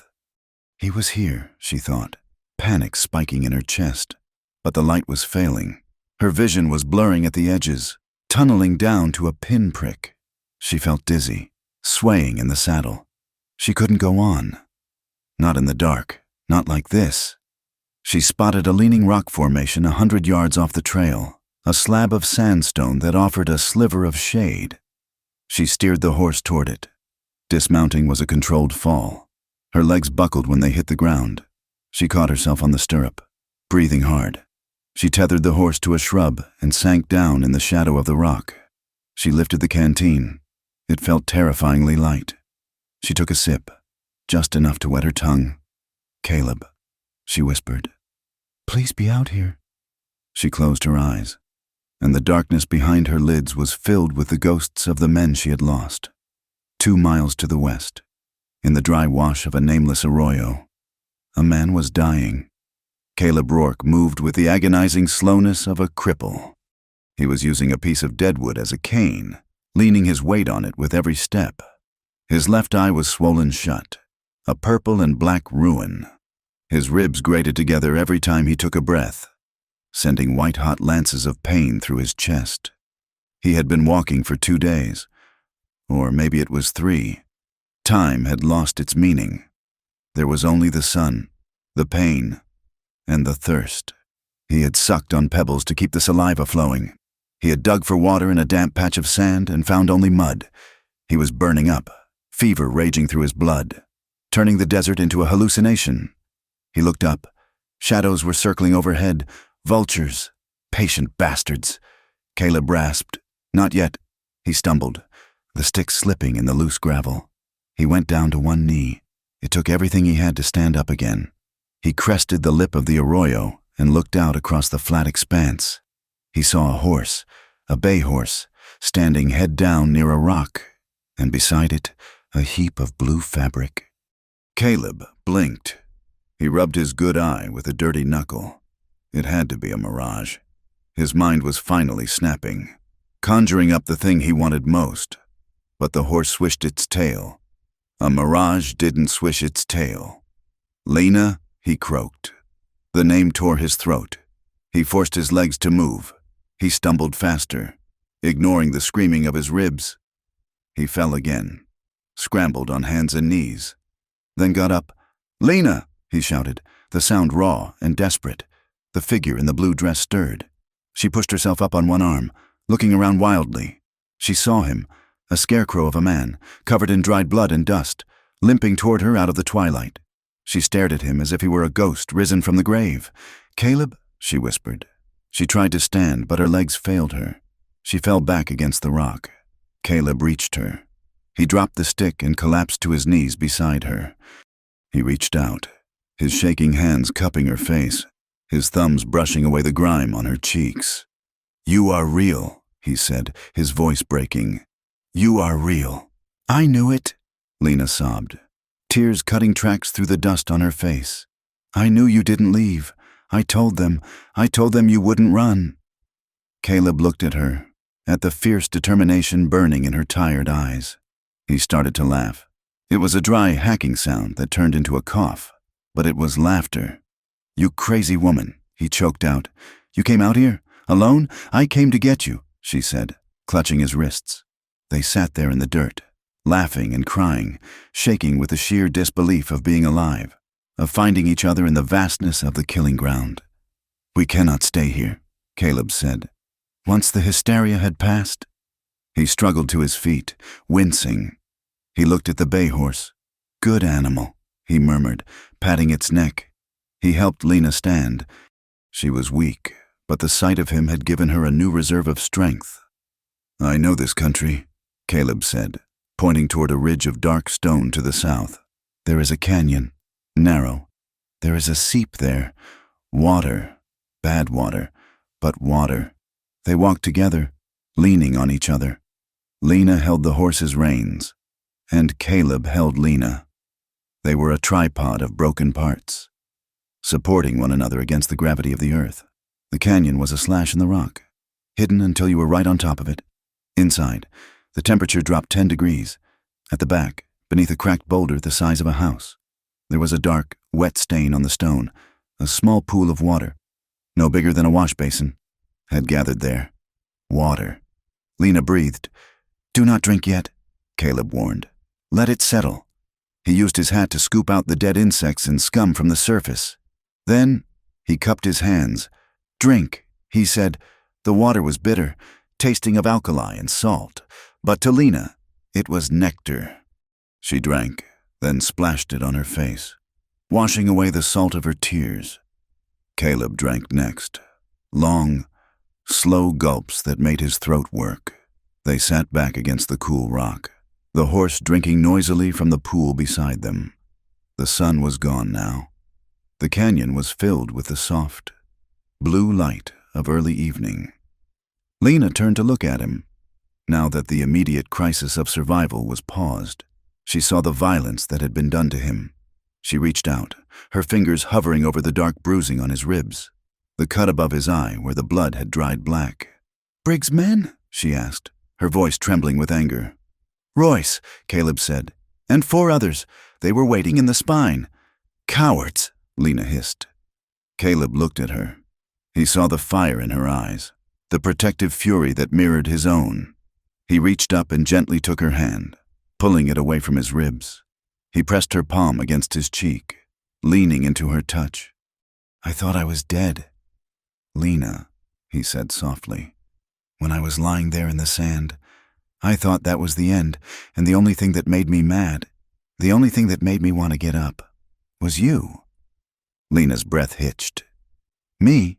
I kept seeing you," he said, "standing in that saloon, singing that sad song. You looked like your heart was going to shatter right there on the stage. And I thought, I cannot leave her alone.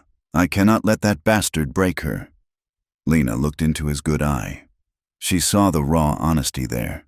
She saw a man who had walked through hell not for money, not for pride, but because he couldn't bear the thought of her being alone. The air in the canyon thickened. It became heavy, charged with the electricity of relief and a hunger that had been denied for too long. Lena leaned forward. Her forehead touched his. Their breaths mingled, warm and moist in the cool air. "I am not broken, Caleb," she whispered. "Not when you are here."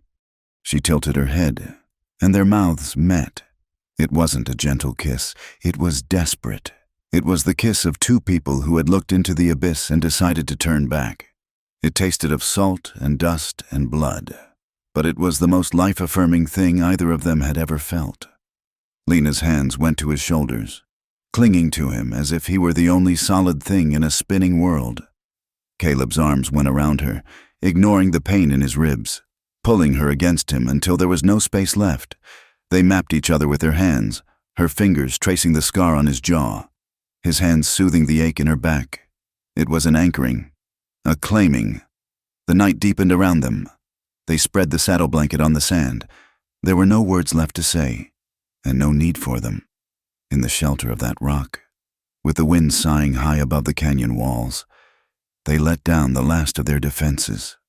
Lena had spent years building walls to keep men out, to keep herself safe from their greed. Caleb had built walls to keep his own violence in, to protect the world from himself. But here, in the dark, the walls crumbled. They held each other with a fierce tenderness. Every touch was a question. "Are you here? Are you with me?" And every response was a promise. Yes, always, later, curled together under the thin wool of the horse blanket. Lena rested her head on Caleb's shoulder.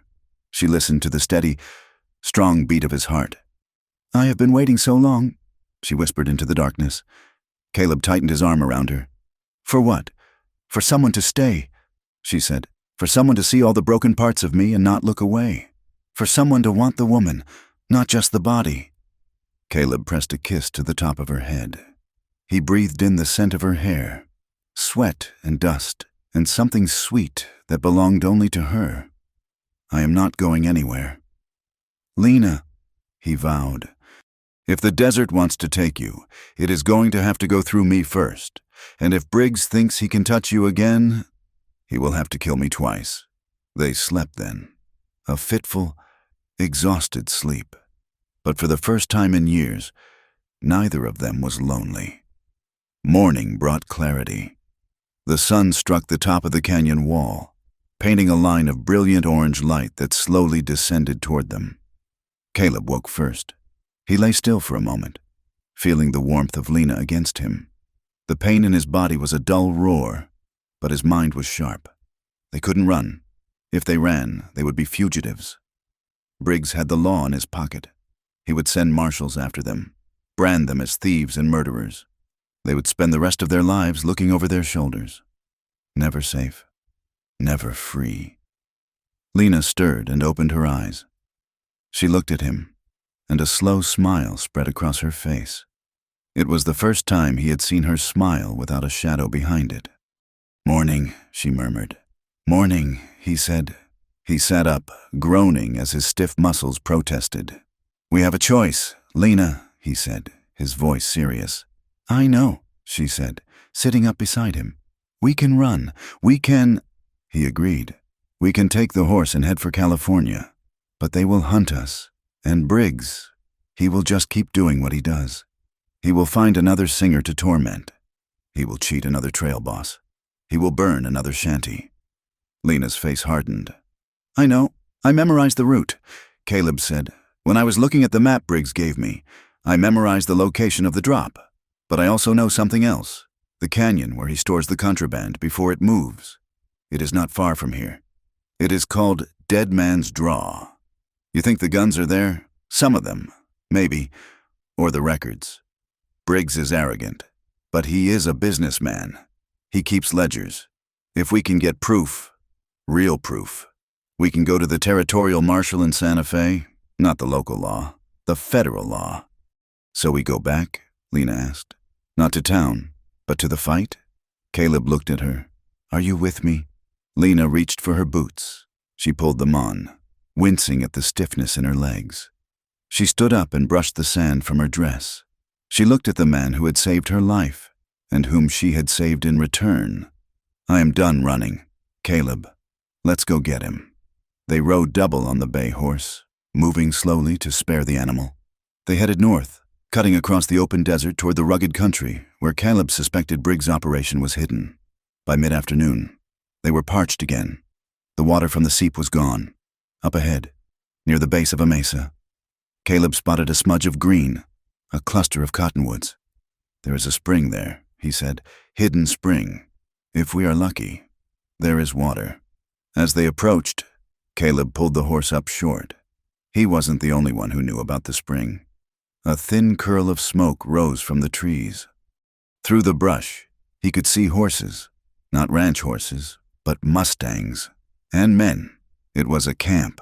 There were 6 or 7 men, a mix of Mexican vaqueros and 2 Apache riders. They were sitting around a small fire, roasting a rabbit.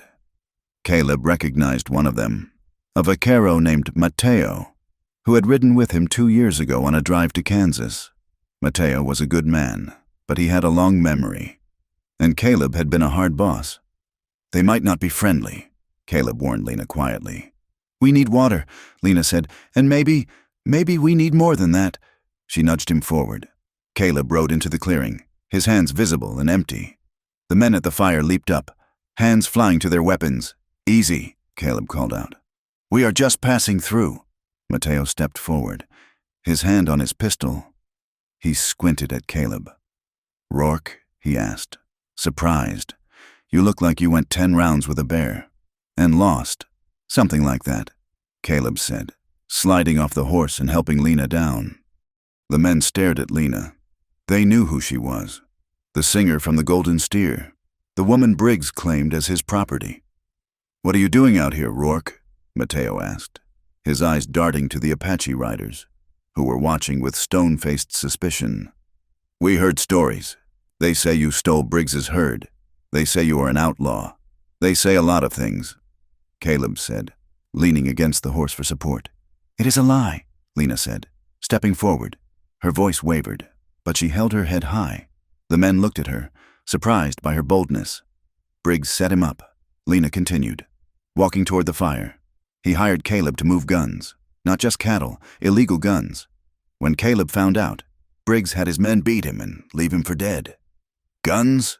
one of the Apache men asked, speaking in broken Spanish. "Rifles," Caleb confirmed. "Winchester repeaters, heading south." The Apache exchanged a dark look with his companion. They knew what those rifles did. They had seen the holes they punched in their people. "And the fire?" Lena asked, looking at Mateo. "The fire in the shanty town 3 nights ago. Briggs said it was an accident. He blamed your people. Mateo, he blamed the families." Mateo spat on the ground. "I heard my cousin lost his home in that fire. It wasn't an accident," Lena said, her voice growing stronger. "It was a distraction." Briggs had his men started to keep the town busy while he moved against Caleb. "He burned your families out just to cover his own crimes." The circle of men went quiet. The anger in the air was palpable, a physical heat that rivaled the sun. "You saw this?" Mateo asked Lena. "I saw where it started," Lena said. "I saw the kerosene, and I heard Briggs laughing about it. He called you disposable." Mateo looked at Caleb. "And you? You are going back?" "I'm going to get the proof," Caleb said. "I know where he keeps his ledgers. I'm going to take them to Santa Fe. I'm going to see him hang." "But you are one man," Mateo said. "One man and a woman. Briggs has 20 guns. Caleb straightened up, ignoring the pain in his ribs. "Then that is 20 against 2. Bad odds, but I have fought worse." Mateo looked at the other vaqueros. He looked at the Apache riders. He looked at Lena, standing there in her torn dress, dusty and defiant, fighting for a man everyone else had written off. He looked back at Caleb. "I am tired of Elias Briggs," Mateo said slowly. "I am tired of paying him for water that falls from the sky. I am tired of his men looking at my wife." He turned to the Apache rider. "What say you, Chato?" The Apache nodded once. "The rifles must not cross the border." Mateo turned back to Caleb and grinned, a flash of white teeth in a dark face. "We have water, Rourke, and we have beans. Sit, eat, then maybe we talk about how to even those odds." Lena let out a breath she didn't know she was holding. She looked at Caleb. He was looking at her with a mixture of awe and pride. They sat by the fire, the alliance forming not out of friendship, but out of a shared enemy and a shared desire for dignity. As the sun set, casting long shadows across the desert, the plan began to take shape. They were no longer just running. They were an army, a small, ragged army, but an army nonetheless. And they were going home. The wind that rolled down from the mesas was not merely moving air. It was a physical assault. It carried the desert in its teeth, a grinding wall of brown grit that blotted out the sun and turned the afternoon into a premature, suffocating twilight. The sky was a bruised purple, heavy with the promise of violence, while the earth below seemed to dissolve into a shifting haze of sepia and gray. Perdido Wells did not look like a town as they approached it. It looked like a graveyard of ships lost at sea, the buildings looming up from the dust as ghostly, indistinct shapes. The windmill groaned in the gale, a metal screech that sounded like a dying animal, its blade spinning uselessly against the brake. Lena Hart pulled her shawl tight across her nose and mouth. Squinting against the stinging sand, she rode the tired bay horse, flanked by Caleb on a borrowed Mustang and Mateo, the vaquero who had chosen to stand with them, behind them, obscured by the storm. Rode 2 Apache men, ghosts in their own right, watching the perimeter. They halted behind the skeletal remains of the livery stable, where the wind offered a momentary reprieve. Caleb swung down from his saddle, his movement stiff. The bruise on his ribs from the beating in the canyon was a deep, aching fire. but the adrenaline coursing through him kept the pain distant. He reached up and helped Lena down. Her hands were cold, despite the heat of the storm. He held them for a moment, looking into her eyes. The dust coated her lashes, but the steel he had seen in the canyon was still there, burning bright. "Are you ready?" Caleb asked, his voice low to cut under the wind. Lena nodded.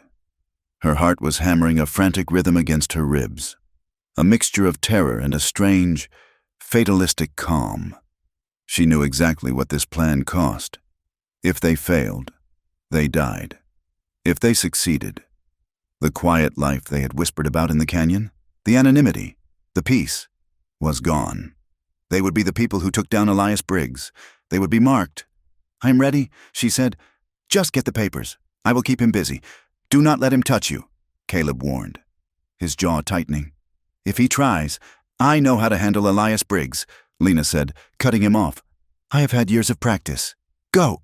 Caleb squeezed her hands once, hard, then released her. He signaled to Mateo, and the two men melted into the swirling dust, heading toward the alley that ran behind the main thoroughfare. Lena took a breath, tasting the grit, and smoothed her torn, dirty dress. She needed to look broken. She needed to look like the woman Briggs thought he had created. She walked out of the shelter of the stable and into the teeth of the storm, heading for the glowing yellow square of the office window. The office of Elias Briggs smelled of expensive tobacco, stale whiskey, and the dry, dusty scent of old paper.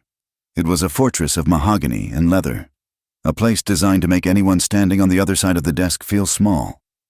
Briggs was sitting behind that desk, a glass of brandy in his hand, watching the storm batter the window pane. He looked up when the door opened, letting in a gust of wind and sand. Lena stepped inside and pushed the door shut, leaning against it as if her legs could no longer hold her. She lowered her shawl, revealing her face. She was pale, her hair tangled, her eyes wide with feigned desperation. "Well," Briggs said, a slow smile spreading across his face. "Look what the wind blew in. I thought you had run off to die in the desert. Lena, I tried," Lena whispered, her voice trembling. I got scared. Elias, I ran out of water. I didn't know where else to go."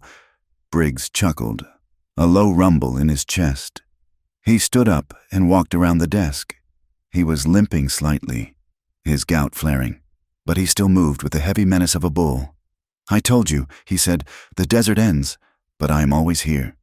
He stopped a few feet from her, inspecting her. He saw the torn dress, the sunburn on her nose. He saw a woman who had been beaten by the world, and it pleased him. "I came to beg you," Lena said, stepping forward, hands clasped. "Please, Elias, call off the men. Caleb, he didn't steal anything. He is hurt. He is out there dying. He is a thief," Briggs said dismissively, "and a liar." "He is not," Lena cried, injecting a note of hysteria into her voice. "Please, I will do anything. I will work double shifts at the saloon. I will clean the boarding house top to bottom. Just let him go. If you forgive him, I will make it right. I promise." Briggs stared at her. Suspicion warred with desire in his eyes. He had wanted to break her for years, to see the pride snap in her eyes, and here she was, begging. He turned to his clerk, a thin, nervous man named Abernathy who was huddled in the corner. "Get out," Briggs barked. "But sir, the storm," Abernathy stammered. "I said get out," Briggs roared. "Go to the saloon." The clerk grabbed his hat and scurried out the door, casting a pitying glance at Lena before vanishing into the brown haze. Briggs turned back to Lena. He walked to the door and turned the lock. The click was loud in the sudden silence of the room. "You will make it right?" Briggs asked, his voice dropping to a husky murmur. "You want to pay his debt?" "Lena, I want him to live," Lena said, backing away slowly. Briggs followed her. He was circling her like a predator cornering a wounded rabbit. "You know what the price is," he said. "You have always known. You have been playing hard to get for a long time. Darling, but I knew you would come crawling back. Everyone does." Lena kept backing up, her eyes flicking to the side door that led to his private safe room. She needed him away from the desk. She needed him focused entirely on her. Outside, in the alley, Caleb and Mateo were working frantically. The window to the safe room was painted shut. Caleb jammed the blade of his knife under the sash, working it back and forth, sweat stinging his eyes. "Come on," he gritted out. Inside, the tension pulled tight as a bowstring. Briggs lunged, closing the distance. He slammed his hand against the wall beside Lena's head, boxing her in. The smell of him, brandy and bay rum and entitlement, washed over her, triggering a wave of nausea. He gripped her wrist, his fingers digging into the tender flesh, twisting it just enough to hurt. "You are all alone." "Lena," he whispered, his face inches from hers. "No cowboy is coming to save you. You belong to me. You are just another asset on my ledger." He leaned in, his wet mouth aiming for hers. The memory of the first time he had cornered her, years ago, flashed in Lena's mind. The fear, the helplessness. But she wasn't that woman anymore. She had crossed the desert. She had looked death in the face and laughed. She waited until he was off balance, leaning his weight onto her. Then she moved. She brought her knee up, hard and fast, driving it into his groin with every ounce of strength she possessed. Briggs let out a strangled sound, a high-pitched wheeze of agony. He doubled over, clutching himself, his face turning a mottled red. "You bitch!" he gasped. Lena shoved him. He stumbled back, crashing into a small side table, sending a lamp shattering to the floor. She didn't wait. She bolted for the inner door to the safe room. "Caleb!" she screamed. The window sash gave way with a crack of splintering wood. Caleb tumbled into the room. Mateo right behind him. Briggs, still hunched over, saw them. His eyes went wide. "You!" Briggs snarled. He scrambled toward his desk. He had a Smith Wesson hidden in the top drawer. Caleb saw the move. He didn't hesitate. He launched himself across the room, tackling Briggs just as the older man got his hand on the drawer handle. They crashed into the heavy oak desk, sending papers and inkwells flying. The chair tipped over with a crash. Briggs was strong, fueled by pain and rage, and he fought dirty. He gouged at Caleb's eyes, kicking out with his heavy boots. Caleb took a fist to the jaw that made his head spin, but he slammed an elbow into Briggs's ribs. The drawer slid open. The pistol slid out, skittering across the floorboards. Lena dove for it. She scrambled on her hands and knees, her dress tearing. Her fingers closed around the cold metal of the barrel. She rolled onto her back, gripping the gun with both hands. "Stop!" she screamed. She leveled the pistol at Briggs. Caleb and Briggs froze. They were a tangle of limbs on the floor, breathing hard. Briggs looked up at the muzzle of the gun, and for the first time, genuine fear flickered in his eyes. Lena stood up slowly, her hands shaking violently. The gun wavered, pointing straight at Briggs's chest. "Get up, Caleb," she said, her voice tight. Caleb rolled away, standing up and wiping blood from his lip. He moved to Lena's side, but he didn't take the gun. Briggs slowly raised his hands. "Lena," he said, his voice wheedling. "Now." "Lena, you don't want to do this. Put it down. We can talk about the debt." "Talk about the debt?" Lena laughed, a sound that bordered on hysterical. "You stole my life. Elias, you stole my name. You treated me like cattle." She cocked the hammer. The sound was deafening in the small room. "I should kill you," she whispered. "I should put a bullet in your heart and leave you for the rats." She wanted to. God, she wanted to. Every insult, every grab, every cold night in the boarding house demanded it. The desert seemed to press against the windows, whispering that blood was the only currency that mattered. "Lena," Caleb said softly. She didn't look at him. Her eyes were locked on Briggs. "If you kill him," Caleb said, his voice calm and steady, "the town will not know. They will just see a dead man and a woman with a gun. They will call you a murderer. They will never see him for what he is." Lena's finger tightened on the trigger. "He deserves it." "He does," Caleb agreed, "but you deserve better than to be his executioner. You deserve to be the one who ends him the right way." Lena trembled. The tears finally spilled over, hot and stinging. She looked at Briggs, pathetic and sweating on the floor. She realized that killing him would be easy, but exposing him, that would destroy him. She let out a shuddering breath. She stepped forward. Briggs flinched, thinking the shot was coming. Instead, Lena reversed the pistol in her hand. She swung the heavy wooden butt in a vicious arc. It connected with Briggs's temple with a sickening thud. Briggs's eyes rolled back in his head, and he slumped to the floor, unconscious. Lena stood over him, breathing hard, the gun hanging limp in her hand. "Good choice," Caleb said quietly. Mateo came out of the safe room. He was holding a stack of papers and a thick, leather-bound ledger. "I found it," Mateo said, grinning. "The rifles, the land deeds, it is all here." The dust storm was beginning to break. The wind had dropped, leaving the air thick and hazy, but the visibility was returning.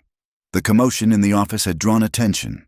People were gathering in the street, wrapping scarves around their faces, peering through the gloom. The door to the office banged open. Caleb and Mateo dragged the unconscious body of Elias Briggs out onto the boardwalk. They dumped him unceremoniously on the wood. Lena stepped out behind them, still holding the pistol, her head high. The crowd gasped. The marshal, a man named Dombrowski, who had spent 10 years looking the other way, pushed his way to the front. "What in God's name is this?" Dombrowski shouted, his hand resting on his gun. "Rourke, you're supposed to be dead or running." "I am neither," Caleb said, his voice carrying over the murmurs of the crowd. He reached out and took the ledger from Mateo. He held it up high. "This is the truth," Caleb shouted. He opened the book. 200 Winchester rifles, Caleb read. Stolen from Army supply lines. Sold to insurrectionists south of the border. Signed by Elias Briggs. The crowd muttered. "The Garcia land deed." Caleb continued. Flipping a page, foreclosed on a false debt of $50. Value of the land, $500. He looked at the crowd, meeting their eyes. "He has been stealing from you. He has been stealing your land, your water, and your lives. He started the fire in the shanty town to cover his tracks while he tried to have me killed in the devil's spine." "Lies," a voice screeched. "Mrs. Gable." The churchwoman pushed forward, her face twisted in indignation. She pointed a shaking finger at Lena. "Do not listen to them. She is a liar and a whore. She seduced him, and now she has brought this outlaw back to rob him. She will say anything for a man." The insult landed like a slap. Lena flinched. She felt the weight of every whispered rumor, every judgmental stare she had endured for years. Caleb stepped down from the boardwalk. He moved until he was standing between Lena and the crowd. He looked Mrs. Gable in the eye. "She is the bravest person in this town." Caleb roared. "While you were crossing the street to avoid her, she was riding into the desert to save a life. While you were listening to Briggs's lies, she was finding the truth. I trust her with my life. And if any of you had half her courage, Briggs would have been in jail years ago." Silence stretched across the square. Then, a movement from the back. A young woman, a widow whose husband had died in a mining accident, stepped forward. "My rent," she said, her voice shaking. "It went up every month. Briggs said it was maintenance fees. I never saw any maintenance." Another figure stepped out, a Mexican father, his face streaked with soot from the fire. "He told me if I didn't work the Sunday shift for free, my family would be evicted." The man said. He said the law belonged to him, and an aging cowboy, a man who had worked for the Circle T for 20 years, spat on the ground. "I saw the wagons," he grunted, "heavy crates under the feed. I thought it was whiskey, but rifles, that is a hanging offense. The dam broke." The fear that had held Perdido Wells in check for a decade shattered. Voices rose up, angry and demanding. The marshal looked around, sweat beading on his forehead. He looked at the ledger in Caleb's hand. He looked at the unconscious man on the boardwalk. He realized the tide had turned. "All right, now," the marshal said, holding up his hands. Let's see those papers." "Rourke." A groan came from the boardwalk. Elias Briggs was waking up. He rolled over, clutching his head. He blinked, seeing the crowd. seeing Caleb holding the ledger, seeing the marshal reaching for it. He realized in a split second that it was over. His empire of fear had collapsed, and if he couldn't rule it, he would burn it. "Kill them!" Briggs screamed, scrambling to his knees. He looked at his hired guns, 3 men standing near the saloon porch. "Open fire! Damn you! Shoot them!" The hired men hesitated, but Briggs' foreman, Royce, who had just ridden in from the livery, didn't. Royce drew his gun. "Down!" Caleb shouted. He tackled Lena, throwing them both behind the heavy wooden wheel of a supply wagon just as the first shot cracked through the air. Chaos erupted. The square dissolved into madness. People screamed and dove for cover. Dust kicked up by running feet blended with the gun smoke. Bang! Bang! A bullet splintered the wood of the wagon wheel right next to Lena's head. Caleb returned fire, peering over the rim of the wagon. He saw Royce taking aim. Caleb fired. Royce spun away, clutching his shoulder, but there were other guns now. Briggs had pulled a hideout pistol from his boot. He was firing wildly into the crowd, not caring who he hit. "Damn him!" Caleb hissed. He felt a sudden, sharp sting in his shoulder. He grunted. "Falling back! Caleb!" Lena cried. "It is nothing." He gasped. A graze. He looked through the spokes of the wheel. In the middle of the street, a small shape was lying in the dust. It was the little boy, the one Lena had pulled from the fire. He had been running toward his mother. He wasn't moving. "No," Lena whispered. Tragedy tore through her chest, sharp and cold. The innocence of the scene was shattered. The marshal saw the boy fall. He saw the blood on the dust. Something inside the corrupt lawman finally snapped. He looked at Briggs, who was reloading his pistol, his face twisted in a mask of hate. "Enough," the marshal shouted. He raised his rifle and fired. The bullet caught Briggs in the thigh. Briggs screamed. The impact spun him around. He staggered backward, his leg giving way. He fell against the railing of the boardwalk, then tumbled into the dirt. He tried to stand, but his leg was useless. He looked up. The crowd was no longer fleeing. They were turning, and they looked angry. Briggs scrambled backward, dragging his ruined leg. He looked toward the edge of town, where the dust storm was still swirling, a wall of brown oblivion. He didn't wait. He clawed his way into the dust, limping and crawling, disappearing into the grit like a creature of the storm returning to its element. "Let him go!" Caleb shouted as Mateo raised his gun. "The desert will take him!" The shooting stopped. The silence that followed was heavy, broken only by the sobbing of the boy's mother. Lena scrambled out from behind the wagon. She ran to the boy. She knelt in the dust, her dress soaking up the blood. He was alive, but barely. A bullet had taken him in the side. "Help me," Lena cried. "We need a doctor." Hands reached out. The townsfolk, the same ones who had shunned her, were there now. They lifted the boy gently. "Mrs." Gable was there, her face pale, pressing her apron against the wound. She looked at Lena. There was no judgment in her eyes now, only shared horror. Caleb stood up, clutching his bleeding shoulder. He walked over to where the ledger lay in the dirt. He picked it up. His hands were shaking. The marshal walked over to him. He looked at the direction Briggs had fled, then at the ledger. "I will take that. Rourke," the marshal said quietly. "I will wire the territorial judge in the morning." Caleb handed him the book. "It is over," Caleb said. The marshal nodded. "It is over." Caleb looked around the square. Windows were smashed. The water trough was toppled, water muddying the dust. People were crying. He limped over to Lena. She was standing up, her hands covered in the boy's blood. She looked at him, her eyes haunted. "We did it," she whispered. "But the cost." Caleb put his good arm around her. He pulled her close, letting her lean on him. "Justice always costs, Lena," he said softly. "But look." He nodded toward the crowd. They weren't looking at the ground anymore. They were looking at each other. They were helping the wounded. They were talking. The fear was gone. The town of Perdido Wells was scarred, battered, and bleeding. But for the first time in a long time, it was free. The silence that settled over Perdido Wells in the days following the shootout was not the peace of a Sabbath morning. It was the stunned, hollow quiet of a man who has taken a blow to the jaw and is still waiting for the world to stop spinning. The desert wind, always an opportunist, found new places to sing. It whistled through the shattered panes of the Golden Steer Saloon and moaned through the bullet holes that pockmarked the water trough.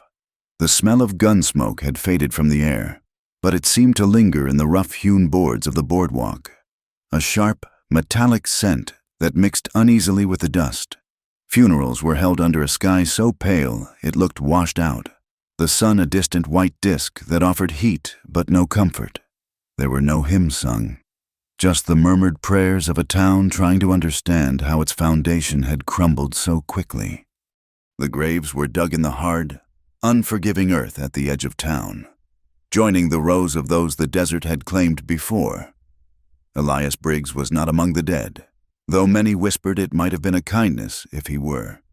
He had been found 3 miles out of town, dragging his mangled leg through the scrub brush, delirious with pain and thirst.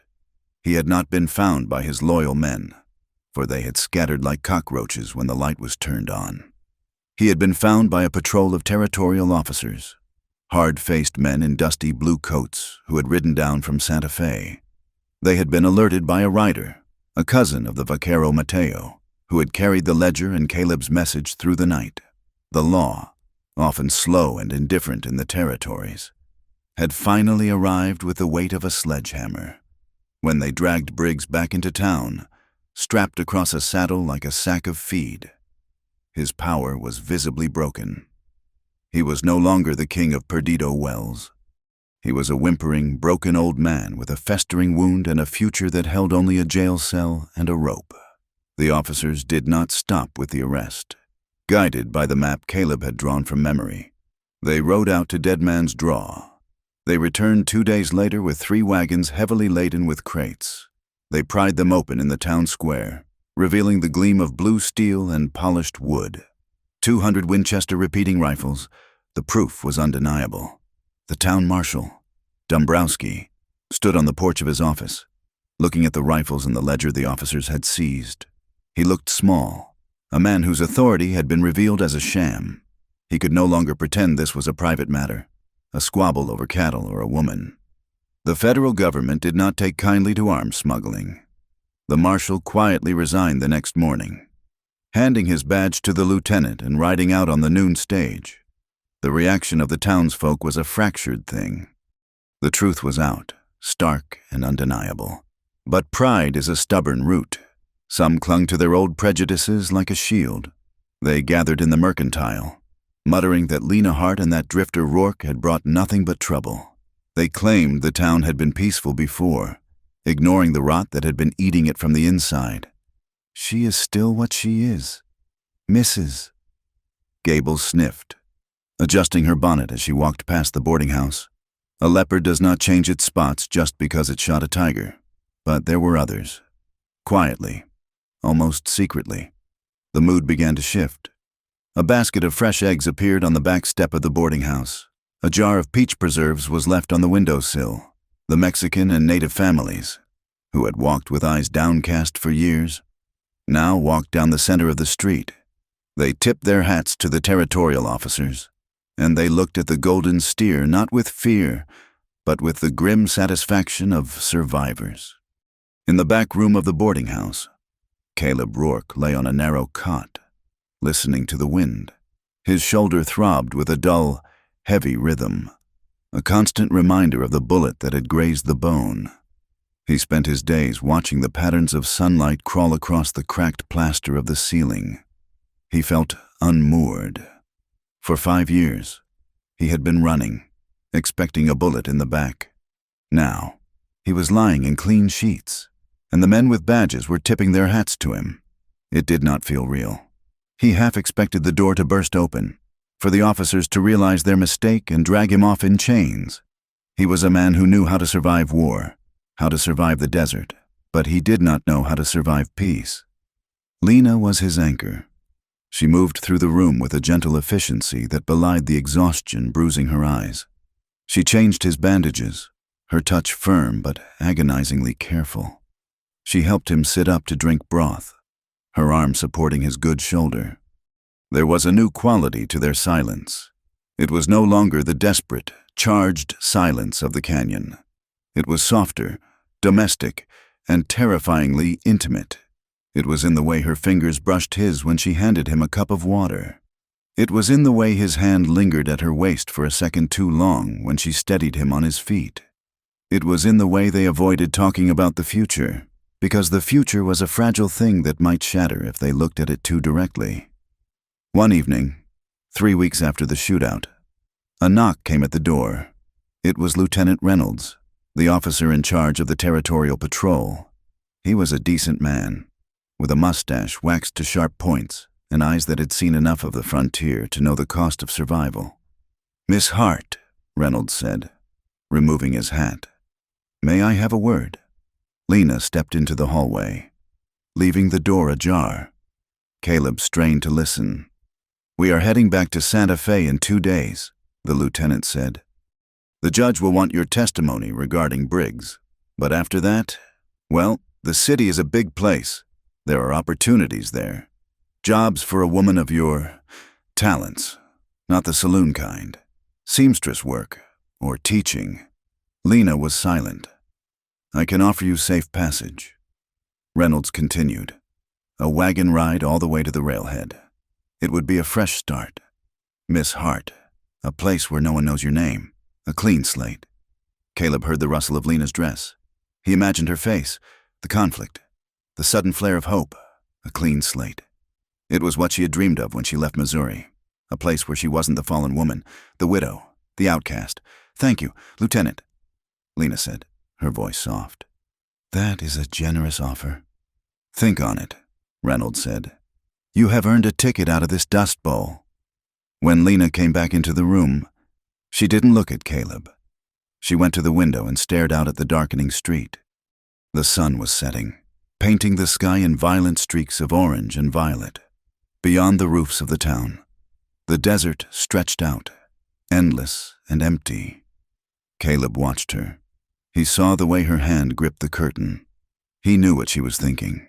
He knew what she deserved. She deserved silk dresses. She deserved paved streets and gas lamps. She deserved a life where she didn't have to scrape the sand out of her teeth every morning.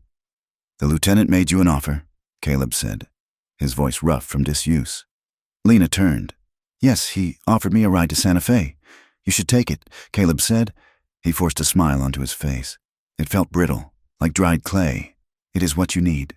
Lena, real safety. Far away from here. Far away from the memories. You could open a shop. You could live like a lady." Lena looked at him, searching his face. "And you? Me?" Caleb let out a short, dry laugh. "I am a trail hand. Lena, I go where the work is. I will heal up, and then—" Well, the territory is big. Beneath his words, the fear was a cold knot in his gut. He wanted to beg her to stay. He wanted to tell her that the thought of waking up without her nearby felt like dying. But he looked at his hands, scarred, stained, dangerous hands. He was a man who attracted trouble. If she stayed with him, she would never be safe. She would always be looking over her shoulder. Hurt flickered across Lena's face, quick and sharp. She stepped away from the window. "Is that what you want?" she asked. "You want me to go?" Silence stretched between them, heavy and hot.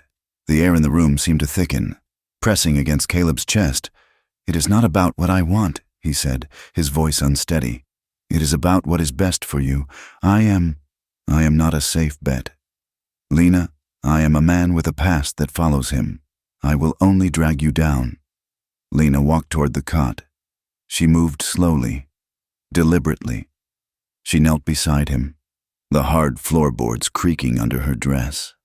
She reached out and took his hand, the scarred one, the one he thought was only good for breaking things. She held it in both of hers, pressing it against her cheek. "Look at me, Caleb," she commanded. He looked. He saw the gold flecks in her eyes. He saw the stubborn set of her jaw. "I have been waiting so long," she whispered. Caleb swallowed hard. "Waiting for what? To leave?" "No," she said fiercely. I have been waiting for someone to stay. I do not want a perfect man. Caleb, I do not want a man in a silk suit who will treat me like a doll. I want the man who crossed the desert for me. I want the man who stood in front of a mob and told them I was brave." She squeezed his hand, her fingers trembling.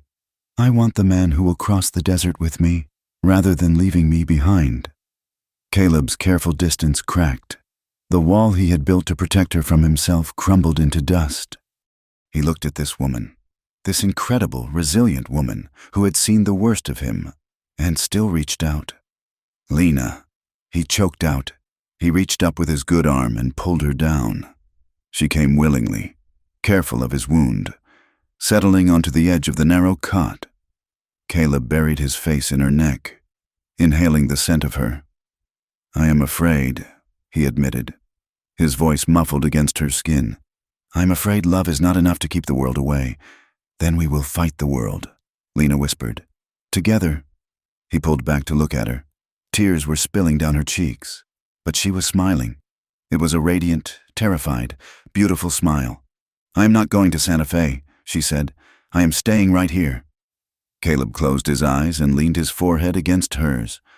"Okay," he breathed. "Okay." They kissed. It was not like the kiss in the canyon, driven by the desperation of survival. This was slow. It was a steady, burning tenderness that started in their chests and spread outward until it warmed the cold corners of the room. It tasted of salt and relief. It tasted of a future neither of them had thought they were allowed to have. Every touch was a declaration. "I choose you." Not because there was no one else, but because there was no one else who mattered. Their bodies, weary and scarred, recognized a home that wasn't a place on a map, but a person. In the weeks that followed, the town of Perdido Wells watched with bated breath. They expected Lena Hart to take the lieutenant's offer. They expected Caleb Rourke to drift away like smoke. They did neither. When the territorial officers rode out, Lena stood on the porch of the boarding house and waved goodbye. Then, she went to the bank. Using a share of Briggs' seized assets, money the court had granted to the victims of his schemes as restitution, Lena and Caleb bought a deed. It was not a grand ranch. It was a small, rugged patch of land 10 miles out of town, nestled against the red rocks near the Apache Spring. The scrub grass struggled there, and the wind blew hard, but the water ran clear and cold, just enough to sustain life. They moved out 2 weeks later. The work was brutal, but it was healing. Caleb, his shoulders stiff but mending, mixed adobe mud with straw. Lena hauled water and smoothed the plaster. They built a low, sturdy house with thick walls to keep out the heat. They built a fenced corral for horses. They called it simply the way station. They hung a sign by the trail: water, rest, no toll. It was a quiet revolution. In the harsh economy of the desert, water had always been a weapon. By giving it away, or charging only a fair coin for a hot meal, they broke the cycle Briggs had established. Travelers began to stop. At first, it was just the desperate, prospectors with empty canteens, drifters with nowhere else to go. Then, the Mexican families traveling between settlements. Then, the Apache riders who appeared like shadows at dusk to water their ponies. The station became a sanctuary. It was a place where a man's past didn't matter as much as his thirst. Prejudice did not vanish overnight. It was too deeply ingrained in the soil of the territory. When some of the townsfolk from Perdido Wells passed through on their way to the city, they muttered. They glared at Lena's bare head, her hair loose and windblown. They eyed the gun belt Caleb still wore, low on his hips. "Look at them. Misses," Gable would whisper to her husband as their wagon rattled past. "Living out here like savages. It is not right." But they stopped for water all the same. And when they did, Lena would ladle it out with a steady hand, meeting their eyes until they looked away in shame. Others were different. One afternoon, a dusty pony trotted into the yard. A small figure slid off. It was the boy. The one who had been shot in the square. He walked with a slight limp, but he was alive. "Mr. Rourke?" the boy asked shyly. "Miss Lena, Juan," Lena cried, dropping her basket of laundry and rushing to hug him. "My mama says—" Juan started, pulling a cloth-wrapped bundle from his saddlebag. She says you might need peppers. And corn. He stayed for dinner. Then he stayed for the weekend. Soon, Juan was spending his summers at the way station, helping Caleb mend fences and learning how to track lizards in the rocks. A widowed woman from town, Mrs. Higgins, who had once been afraid to speak to Lena, moved into the spare room to help with the cooking. She brought her grandmother's recipes and a sharp tongue that kept the unruly travelers in line. The table at the way station grew longer. On any given evening, under the wide, indifferent sky, one might find a Mexican vaquero breaking bread with a white prospector, or an Apache scout sharing coffee with a former soldier. They ate beans and cornbread, shared news of the trail, and laughed. It was a fragile oasis. The desert was still dangerous. There were still storms and droughts and men with hard hearts. But inside the adobe walls, there was peace. One dawn, 6 months later, the desert was particularly beautiful. The sun had not yet crested the mesas, but the sky was alive with a gradient of colors that had no names, deep indigo fading to violet, bleeding into a soft, tender peach. Lena stood on the porch of the station, a mug of coffee in her hand. She watched the light spill over the rocks, illuminating the endless stretch of sand and sage. She heard the door open behind her. A moment later, warm arms wrapped around her waist. Caleb rested his chin on her shoulder. He smelled of sleep and wood smoke.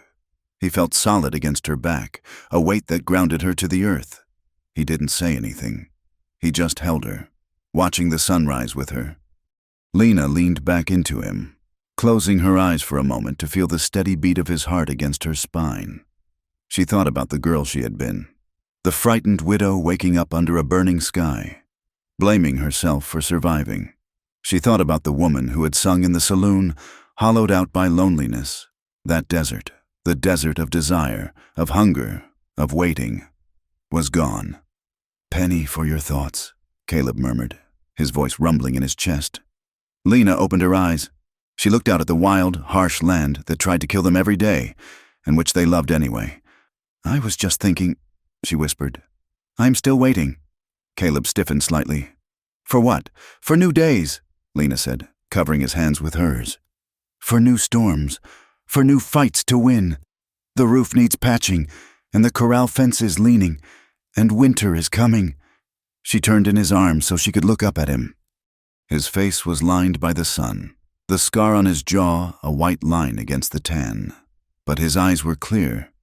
"I am waiting for all of that," she said, "but I am no longer waiting for love." Caleb smiled. It was a slow, easy smile that reached his eyes. "No," he said, "you are not waiting for that." He pressed a kiss to the side of her neck, just below her ear. "Whatever the desert brings." "Lena," he said, "we face it, side by side." She finished, "Side by side." The sun crested the mesa, a blinding flare of gold that set the world on fire. It bathed the small adobe house, the corral, and the two figures on the porch in a brilliant, cleansing light.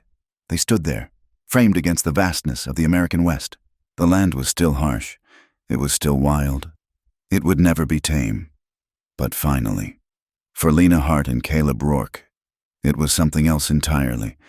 It was home. Thank you, dear friends, for riding this long trail with me. It has been a pleasure to spin this tale of grit, gunpowder, and the enduring power of love in the American West. I would love to hear where you are listening from today. Are you watching the sunset in Arizona? Or listening to the rain in London? Please leave a comment below and share your thoughts on Lena and Caleb's journey in English. And if you have a hunger for more stories from the frontier, please subscribe to From Wild West. There are many more tales hidden in the dust, waiting to be told. Until we meet again on the trail.